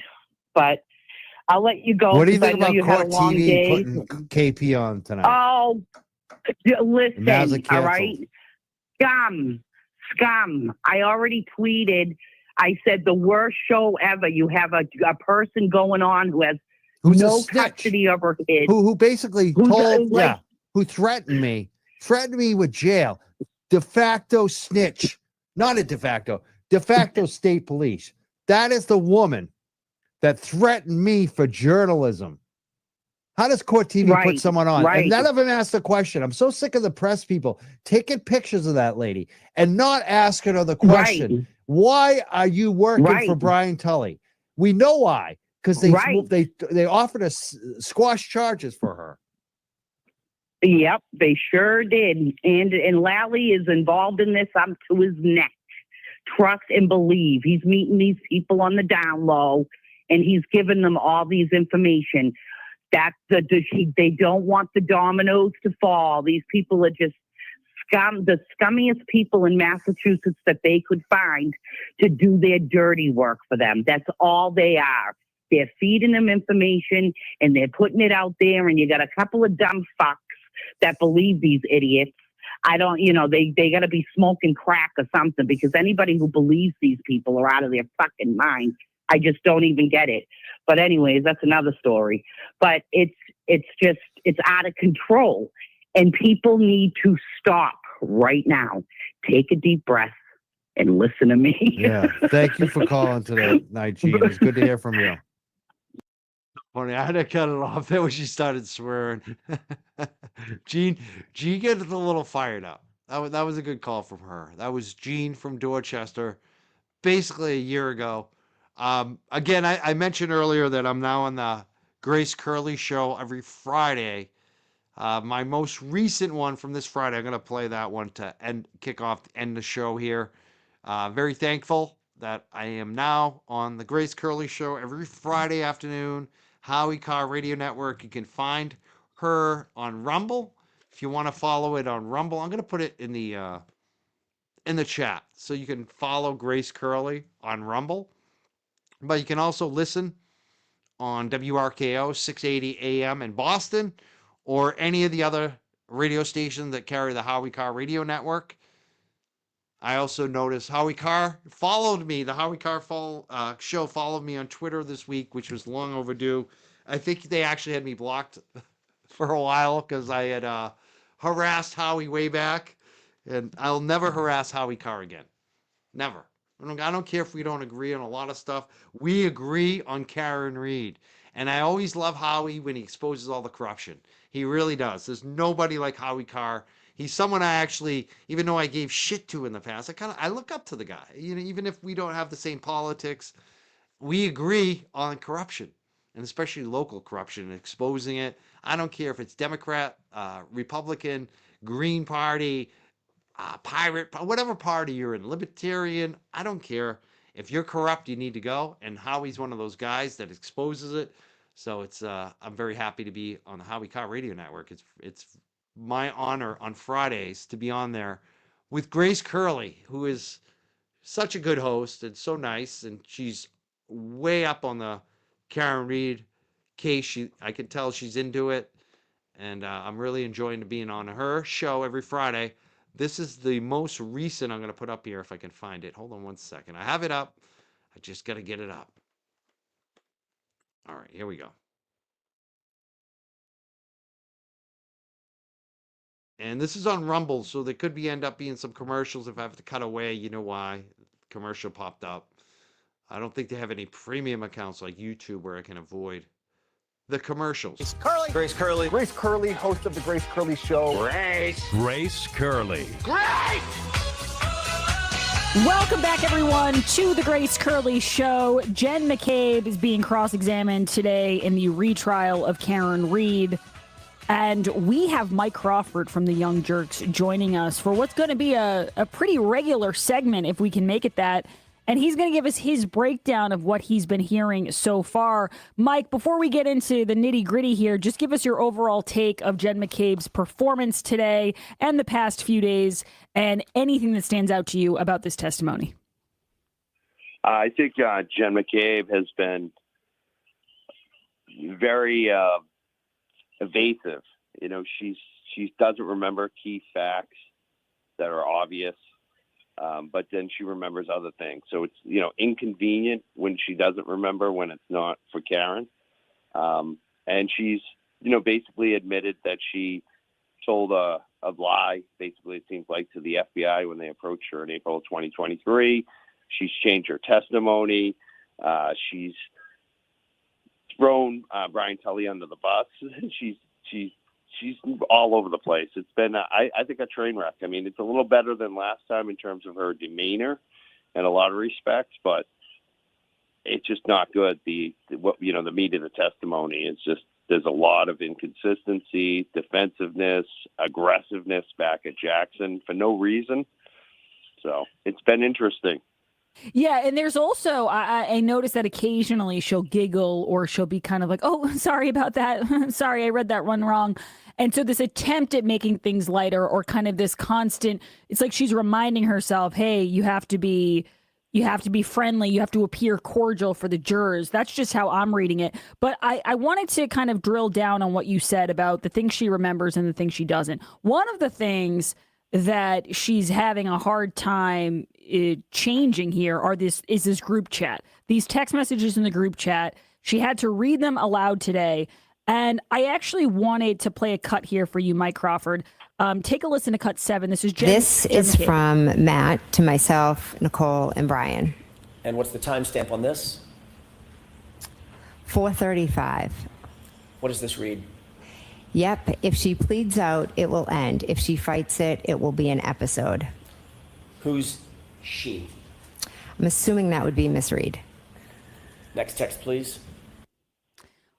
Now, how important is that, Mike? And give the audience here and people who might not be able to follow this every day a little bit of context as to where Kerry Roberts is being interviewed and how close by Jen McCabe is while all this is going down. Well, it shows basically you're starting to see a narrative here that even from Kerry Roberts' testimony, that Jen McCabe is always there when Kerry has any interaction with the police, and she's always around Kerry Roberts. And so Jen McCabe, it's at her house where Kerry Roberts is being interviewed by the police, and Jen McCabe is relaying it, listening, and reporting back to the crew on group text messages. She's coordinating like she's running a campaign. It's obvious too, like so much of the text messages and so much of the phone calls, and that's really where Jen McCabe can't lie her way out of it. It's just so obvious. The phone call to Nicole Albert, that's another one that came up today, that just the morning before the police are there at 5 a.m., Nicole Albert's getting a phone call from Jen McCabe. So there's so many things like that just you shake your head at it, and you just like, it's obvious what's going on. They're coordinating. They're, even before Karen Reed is arrested, they're on group text messages talking about that Karen Reed needs to take a plea deal to lesser charges. They had already set it up in the whole narrative, before Karen was even arrested. Yeah, it was reminiscent to me of Michael Proctor and his immediate reactions to this case, hours after stepping on the scene to his group chat of high school buddies.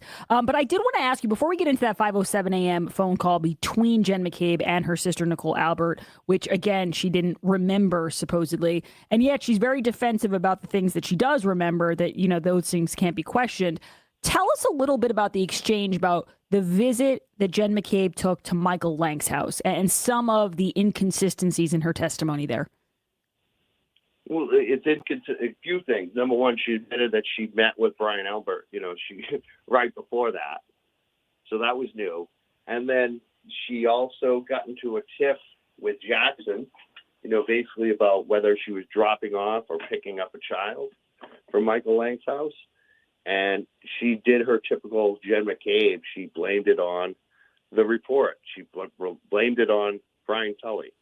If you just go through a lot of her testimony, she blames it on Proctor. She blames it on Tully. She blames it on everybody else for all the changing narratives. It's not Jen McCabe. Yeah, I want to play one of these sound cuts here because I think it actually adds a lot to what you're saying. This is cut 11, Jen McCabe to Alan Jackson. You stated on direct examination that, and you stated again today, that you stopped by Michael Lank's house, Sergeant Lank's house, directly from the O'Keefe residence as sort of a, my word, not yours, sort of a pit stop to drop off Kerry Roberts' daughter, correct? Correct. In point of fact, you actually drove from your personal residence to Michael Lank's house as a destination, didn't you? I don't remember that. This is what this piece of paper says. I remember just leaving Meadows and dropping off Lexi.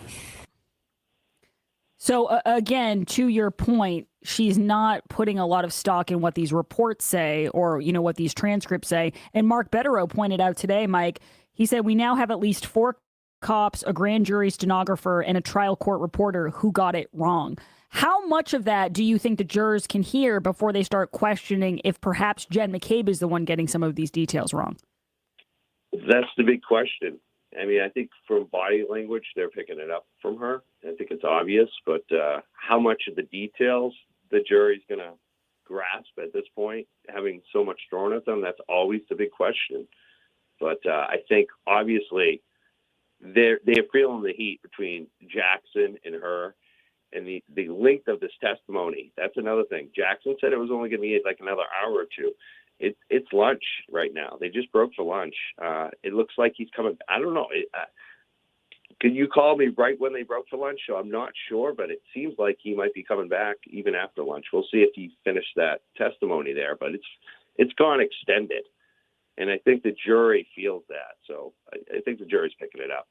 Mike, let's talk. I'm speaking with Mike Crawford. A lot of you know him from the Young Jerks, and he has a huge following, especially involving this Karen Reed case. Let's talk a little bit about the phone calls that night. You have the 5:07 a.m. call, which is new information to Nicole Albert that lasted, from what I've been reading here, 38 seconds. And also 7 calls to John O'Keefe that night that she's now calling inadvertent. In the past, she called them butt dials. What's your read on that? Well, I would like to see if all the other witnesses are now going to call them inadvertent calls. Because they all last trial called them butt dials. It seems almost orchestrated, and now they're inadvertent. Because I think the social media and the YouTubers like... This is not a scam. All Americans can apply for the 2000... Get to the commercial. Rumble commercials. Hold on. Let's do the super chats real quick too. A couple questions came up too. I want to thank Strong Leg 1971 again. I hope more comes out this week. That would be great. Mary Brothers, thank you for becoming a new member. And Brenda S says, after trial, you guys all get together and sue them for harassment. I hope you can. Great show. Copper, say hello to Charles. I'm not interested in suing anybody. I think if anyone's going to have a case, it's got to be Karen and Aiden. It's got to be the people who actually got charged. Maybe the Canton Nine, those folks, I think, yeah, they have much more of a leg to stand on to sue. So maybe I wouldn't doubt if Aiden and Karen, especially if they are found not guilty, that they sue. And I think that's another reason why the state is so gung-ho on not letting them win. Lurking Fed says, streamer, the speech from Network was remixed into a badass song called Mad as Hell by Stan Kolev. Write it down. I'll check it out. I'm mad as hell and I'm not going to take it anymore. That's the way I feel right now. I do. I'm tired of these carpetbaggers coming in, playing 50-50, and all the people that watch them. It's like, what are you even watching that crap for? Lally Splainin at $9.99 says, Mike, thanks for all you do. Stay strong. I pray the jurors can see through the lies. Oh, exactly. Couple questions came up. One was, what time on Friday? Happy. Usually it's she's live between 12 and 2. So between 12 p.m. to 2 p.m. is usually when I'm on. 1 p.m. was the last couple times. So usually around 1. I'm not sure if that's going to be the same time every Friday, but sometime between 12 and 2 on Friday, I'll be on the Grace Curley show. And I got to say, I love hearing Grace Curley say Mike Crawford, the Young Jerks. To hear that I'm a guest on WRKO, a station I've listened to for like 30 years. I mean, I've been listening to Howie Carr for so goddamn long, on and off. And I got to say, one of my biggest issues with Howie back in the day, and it's funny because he used to let me call in too, back in the day, like not as like a schedule, not like this, not like with Grace, but as like a caller. I would call in about this issue, and he would actually air it, which was cool. So I always did kind of like Howie on that, is that he lets the calls come through. A lot of the other shows I used to call into, they would get weird. They would not take your call, or they'd find out who you were, and then it's just weird, some of the shows. And Howie would always take the call. And the issue I got bent out of shape was the hemp fest, the cannabis. He was so against cannabis. He used to go crazy about the hemp fest and post everyone's arrest online. It's like, Howie, focus on Beacon Hill, not on the potheads. But pot's legal now, so whatever, right? But I at least respected Howie because he would take the calls.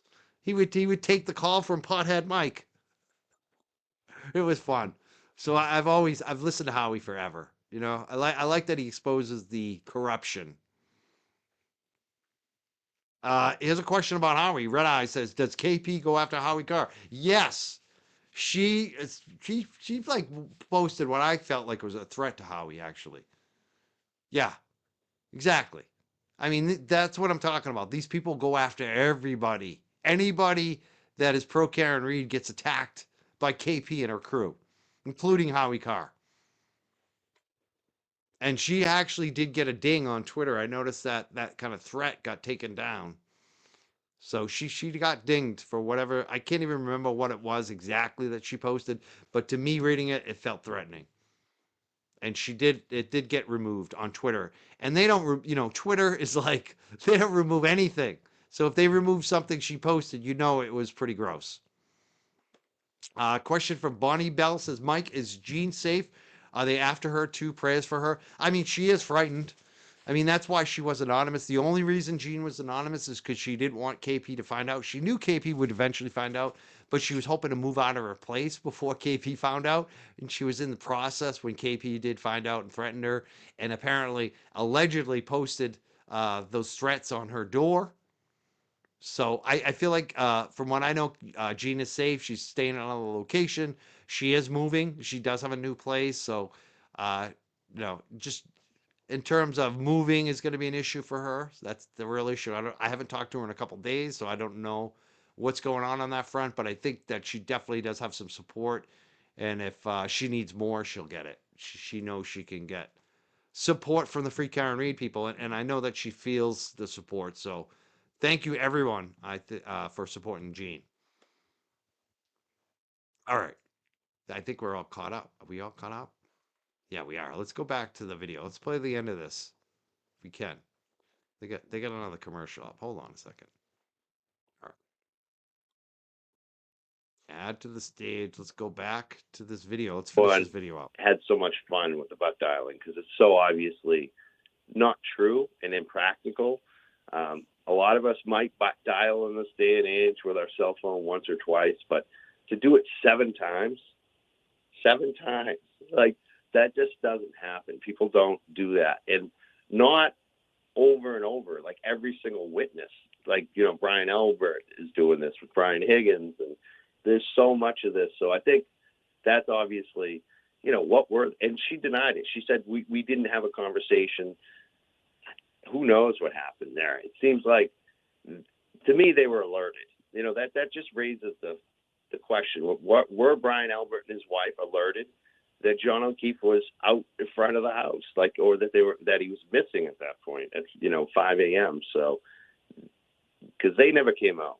And also, what's interesting about her testimony too is about the dog Chloe. We always talk about Chloe because Chloe's a German Shepherd with a bite history that they seem to try to cover up. They rehomed her. There's a lot of mystery about Chloe.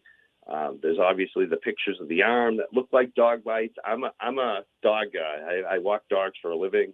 I've done some animal behavior work, and they look like scratches and bites to myself because I've had the scratches on my arms in the work. So that dog, she testified that she didn't hear the dog. She didn't see the dog when she went in to wake them up that morning. So that's another question, like, where was that dog, Chloe? You would think with all those emergency vehicles outside the house that dog would have been barking. And Jen McCabe didn't see the dog. So where was the dog? That's another, I think that's going to probably come up when you see Brian Albert, on the stand, and his wife and maybe his kids. Where did that dog go? Where was the dog? Yeah, I think it's a very good question, and it's definitely lingering in a lot of people's minds who have been following this case. The dog has taken on a life of its own. I do want to play another cut here because this happened later today when we were already on the air.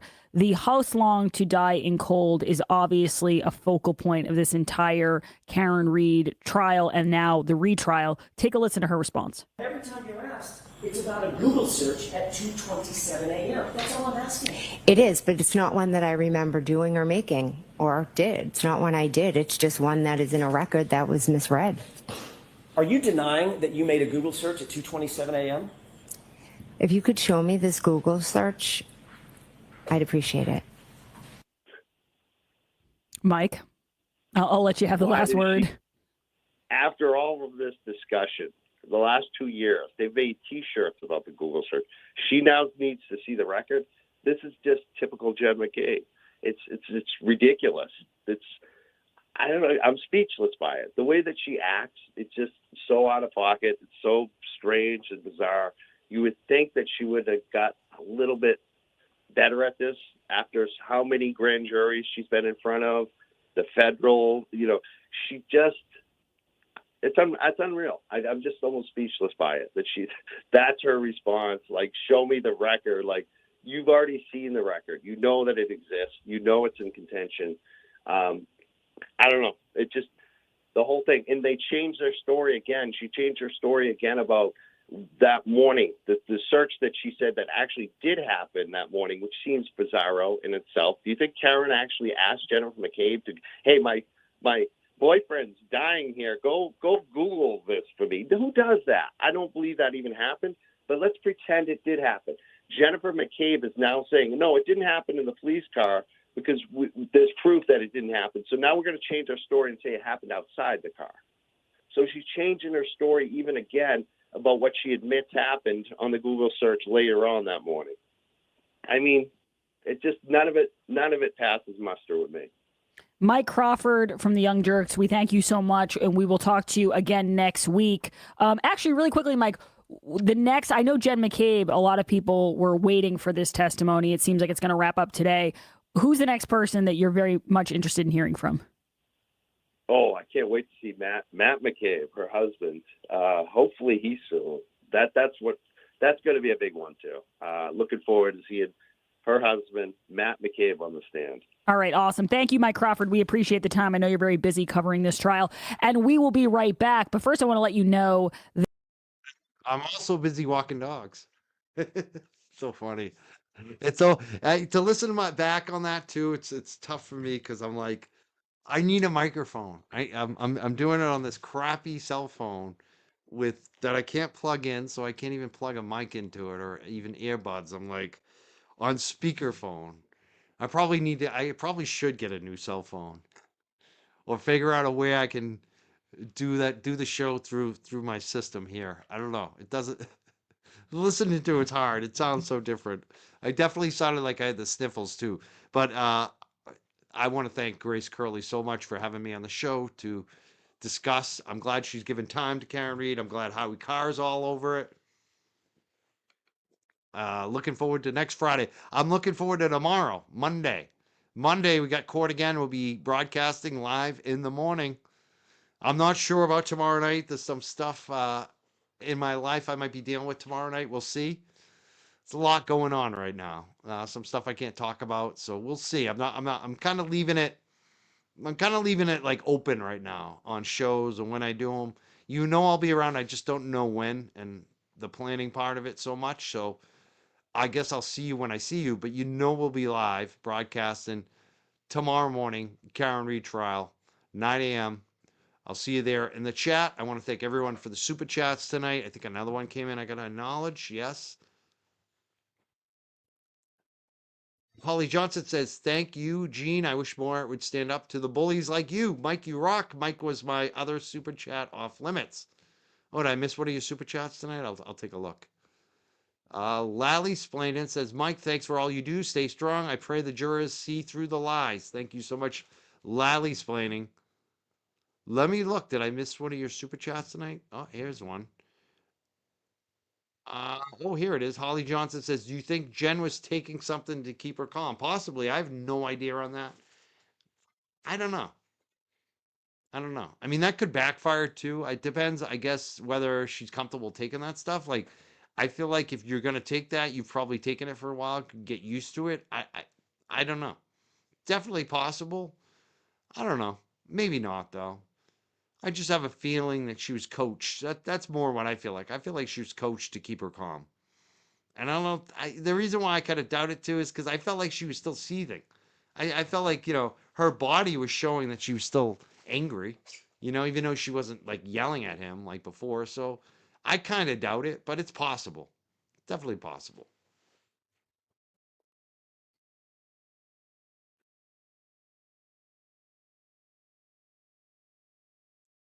I think I got them all up.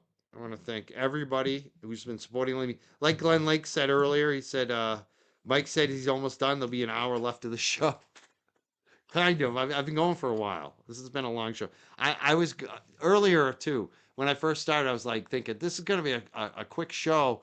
And I'm like, I'm not going to say that because I guarantee it's going to be a long show, actually. And that's what happened. It ended up being, once I got the Jen McCabe video going,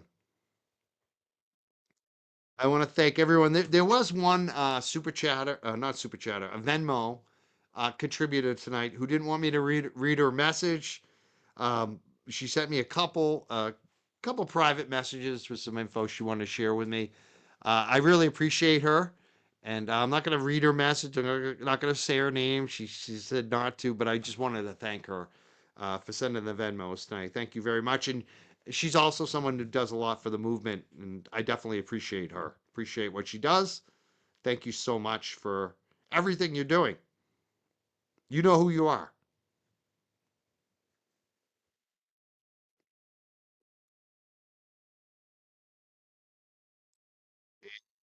Barry D gave me 299 the other night on Friday night. I'm not sure if I thanked him on the Cash App. Barry D. He said, "I enjoy your content. Thank you so much, Barry D."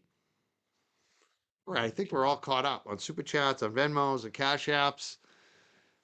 I'm gonna check the chat real quick. Did I miss anything? This is a good question, Michael. I don't know. I've seen this question come up a lot in the chat tonight, and even the other night with Betero. I don't know. I think she definitely should call her. Why not? But I don't know.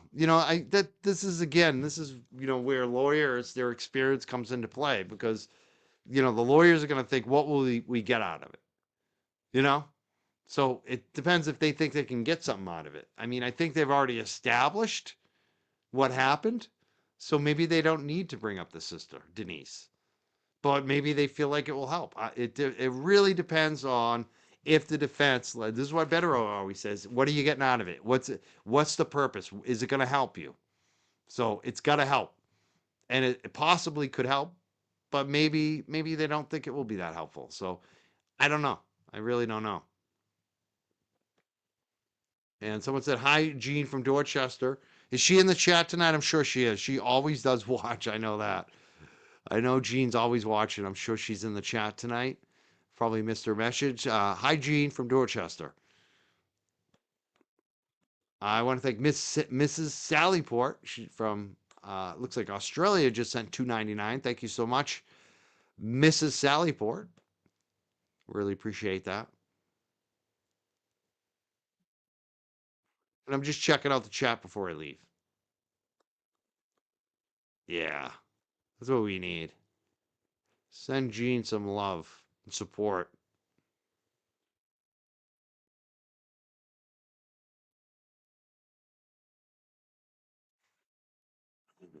Yeah, you said I sound fine. We're our own worst critics, of course. I mean, the thing is, too, you want to be good, right? I mean, and I always think like if you're not judging yourself or listening back to yourself, trying to get better, then what are you doing here? Got to try to improve, right? I didn't know it's fine. I think I did fine. It's just I'm used to having a mic. That's it. And even this new mic is kind of throwing me off because I can't hear myself back like I used to. It's weird, different. I turned it way down. I hope that helped.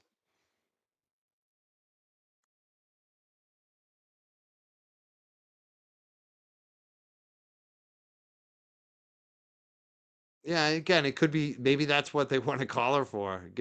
You never know what she might say, right? I mean, maybe that's the key to it. You know, maybe they do call her. Just look what they got out of look what they got out of both Janet and the other one there. Can't remember her name right now. I'm losing my mind.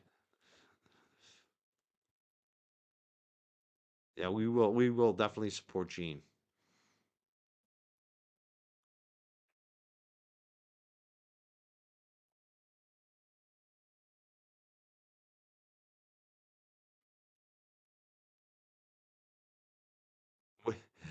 He says, this person says, can you answer that? What do you want me to answer? Ask me the question. Don't assume that I'm going to scroll up 20 questions up. Just ask the question. Repeat the question, and I'll answer it.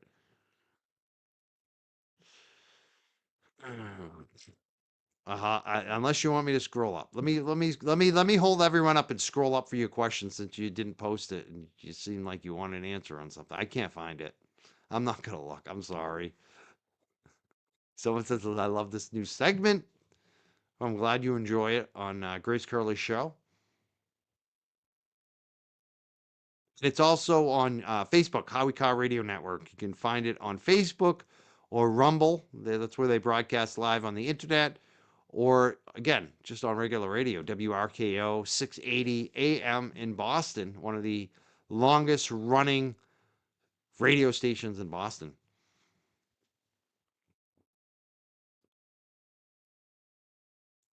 I think I'm out of here. I don't see your question. I don't see it.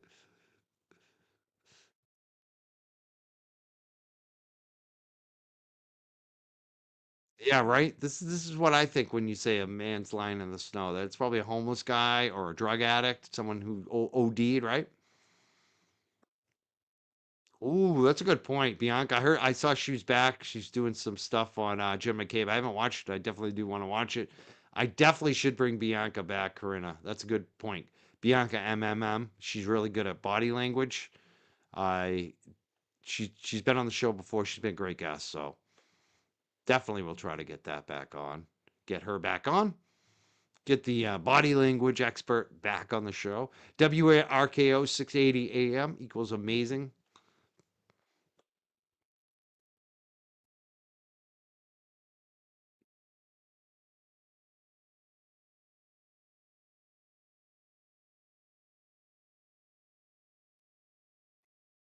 Yeah, it's funny. Turtle Boy mentioned he wondered if if the jury picked up on the FBI angle. He thought they might even think it was ICE.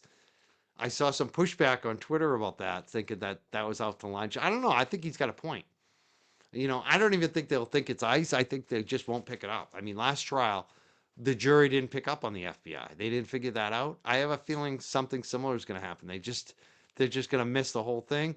But if they think it's anything, I think he's got a point. It could be ICE because they're so heavily in the news right now that a lot of people are like talking about ICE a lot, especially if you're more on the liberal end of things.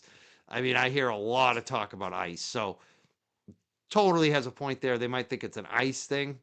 Um, I also wonder if they could think that it was an investigation into Karen Reed. That's what bugs me the most. Is like by holding back this FBI stuff, the jury might speculate and think, oh, maybe the FBI was looking into Karen Reed for some reason. Like people don't understand how things work. They don't know when the FBI investigates. They might think, yeah, he's a murdered police officer. Isn't that what the FBI is into? So maybe they assume that the FBI or whoever it is was investigating Karen, right? Or the Boston police. Maybe they think the Boston police is somehow, involved because of Brian Albert. I don't know. I have a feeling they're just going to miss it. It's just going to go over their head and they're going to come up, oh, it's an insurance company, just like last time. I mean, you know, I think it's I think it's hard for them. They're sitting in these wooden, I'm guessing they're wooden seats. I'm guessing I don't know. I haven't even been in the courtroom, so I don't know what kind of chairs they have. But they're just sitting there listening to this drone on and on, especially when it's Brennan or Lally. I think it's easy to miss the little details. It's hard to concentrate everything you have the whole time. I try to do this on the show, with guests, listening to everything they say. But then if I got the chat going, it's hard to do two things at once, right? And how often do you think these jurors might be thinking about like what I'm eating for dinner? Or, oh, I wonder if my kid's gonna, win the soccer match today, or get an A on his report card, or my wife's mad at me. Like you never know what somebody's thinking about that day, right? Maybe one of their family members is going into surgery. If they're thinking about anything else for even a minute, they could miss it. So that's what I get worried about. And that's why I get so frustrated that they don't even have transcripts. The human mind misses things. We don't hear everything. I mean, that has been shown scientifically with experiments that we miss things. What we see and what we, you know, the info that comes in, it's like a game of telephone. So that's what frustrates me that they don't have transcripts or video. They should offer the jury a video of the entire testimony so they can go back to any part of the testimony, replay it, and say, what did they actually say? It's frustrating that they don't offer that. They expect people just to memorize it, take some notes and memorize. I mean, it's not the way the world works. So I'm not convinced that they'll even pick up on the federal stuff at all. It could happen. Yeah, maybe they think it's the CIA. Maybe they think there's some. Maybe I mean they could assume. Maybe they'll assume that Karen Reed working at Fidelity was with the CIA or something. I mean, you never know. We saw the craziness that happened last time where they made assumptions that were insane. Yeah, offers are down, but no notes, transcripts, or videos, right? Except the ones that incriminate Karen Reed. We can play all those in the courtroom. Oh God. I hope there's a lawyer to educate the jury. Well, last time there really wasn't. I mean, even though there was a lawyer in the jury pool, she didn't get to talk to them. She ended up being an alternate, so she never actually got to. During the trial, the jurors aren't supposed to speak about what's the testimony with each other at all. So by the time you know the end of the trial, they pick who's going to be a juror and who's going to be an alternate. Alternates never go in the room. Alternates are left sitting outside the room waiting to see if one of the other jurors will get kicked off, and then they'll go into the room to actually talk to the jurors about the deliberations. She never actually got to be part of the deliberations, so there wasn't actually a lawyer to educate them on the first trial. It'd be nice if there was. It'd be great. Yeah, I think this is it. I think most of the jury, once they get through Higgins, Brian Albert, Matt, the jury will have it figured out because AJ can question Matt about telling his wife it's a lie to admit info. I mean, I feel like most of the jury's going to know. That's why I lean towards hung jury. I feel like the McAlberts are somehow going to get another plan on there, and it's going to be a split. That's what I feel like. I feel like most people are going to, do what the last jury did.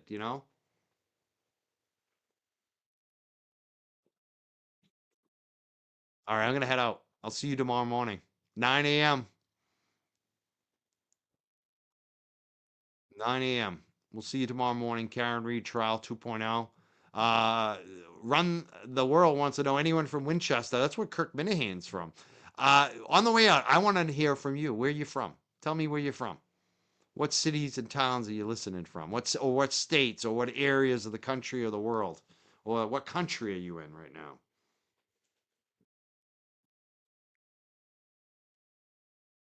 I love seeing where people are watching from.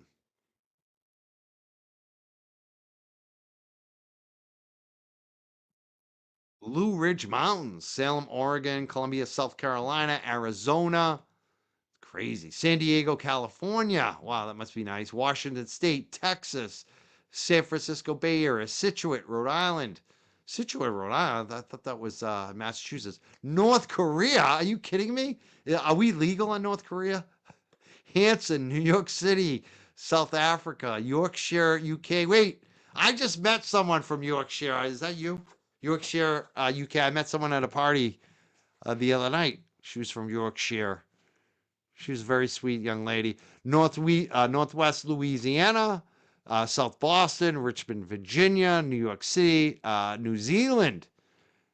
Crazy. Buffalo, New York. I love Buffalo. Sweet dreams, Mike. Is that a town? Pensacola, Florida.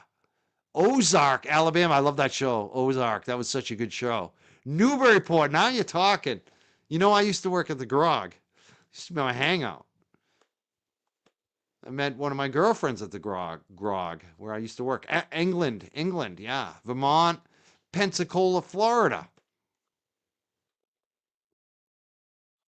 Richmond, Virginia, Southeast, South Boston, Northwest Louisiana. Where else am I missing? South Africa, San Antonio, Texas, San Francisco Bay Area, Texas. A lot of Texas. Excuse me. From the Albert's basement. I like that one. North Attleboro, Mass. Yeah, there is a Situate in Rhode Island. I'm finding that out tonight. I am international now. Rock Hill, South Carolina. Wow. Winston, Oregon, England, parts unknown. Coast to coast and worldwide. Corpus Christi, Texas. Boston. Aspen, Colorado. Ooh, aren't you fancy? Winchendon, Massachusetts. Boise, Idaho. Myrtle Beach, South Carolina. Kansas City, Missouri. Hot Springs, Arkansas. Bend, Oregon. Lansing, Michigan. Dalton Club? Yeah, oh yeah, the Dalton Club. I did some functions there actually with the bowling. They got the bowling alley in the basement. We did the grog. We did a few functions at the Dalton Club. Yeah, I know the Dalton Club, Glenn.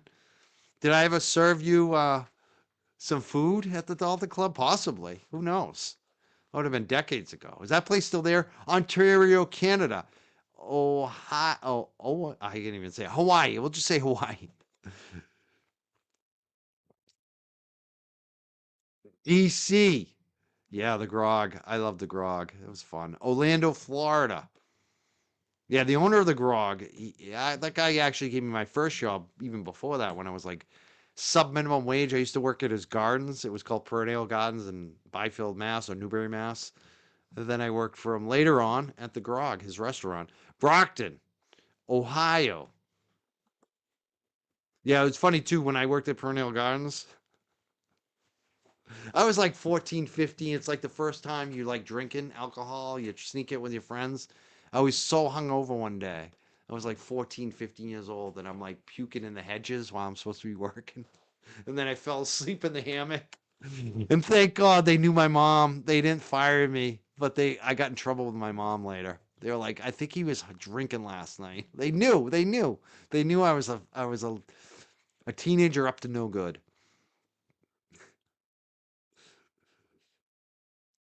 What did I do at the grog? I did everything. I was a dishwasher, a little bit of a prep cook at one point, but mostly I was a waiter. I did a little bartending. I did actually through high school. I was a busser. Bussing and waiting was what I did the most. But I did a little bartending and a little dishwashing along the way. So I pretty much did it. Oh, most of the jobs except line cook. I was never a line cook. That's probably. I feel like line cook's the toughest job, most thankless. Uh, yeah. I was a waiters make pretty good money. I like and even bartending. Like I could have been a bartender. I got trained for it, but I ended up just wanting. Like I did some of the bartending at the functions, but I didn't like bartending at the main bar on Saturday night because the bartenders had to close up latest. They left. I like getting out as a waiter at like 10:30, 11 o'clock, being a young guy with all these other waitresses, and then we go party you know? So I didn't like to be a bartender because bartenders, by the time they got out, the party's over. So I like to make my money and get the hell out of there and go have fun. I was a young guy. Best time ever. Waiting tables with all the ladies. I loved it. Phoenix, Arizona. All right, I got to go now. Did you know Krista? I don't know, maybe. There was a lot of Kristas and Kristens, and I don't know. It's a long time ago. A lot of turnover in that industry too. I know, right? Am I ever saying goodbye? No, I'm going to be here all night. I'm going to be talking my ass off, reading all the cities and answering questions about the grog. No, I'm out of here. Goodbye. Thank you to my mods, Jeno and Sarah and Shakahara, Stephanie, MJ, and Scott McGinnis. And again, we'll see you tomorrow morning, 9 a.m. Albuquerque in the house. Yeah, it is a long goodbye. Jeff Buckley. Yeah, we're gonna sleep over in this dream. Glenn Lake, you're getting me. You got me, Glenn, by talking about Newburyport and the Grog tonight and the Dalton Club. I want to know. know. Did you bowl down there? I never got to bowl. Every time I did a function at the Dalton Club, I'd check out that Candlepin bowling alley in the basement, and I'd be so jealous. I love bowling. All right, see you tomorrow morning. Have a great night, everyone. 9 a.m. Let's go. And if you can, I'm with Aiden. I'm the last one to talk because I can almost never make it there. If I didn't have the dog business and all this other crap that's going on that I can't even talk about, I'd be there a lot more. But I hope the standout people show up tomorrow. We need the standout people to show up tomorrow.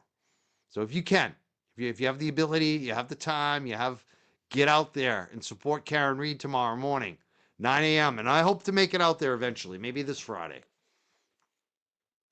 I'll see you tomorrow morning.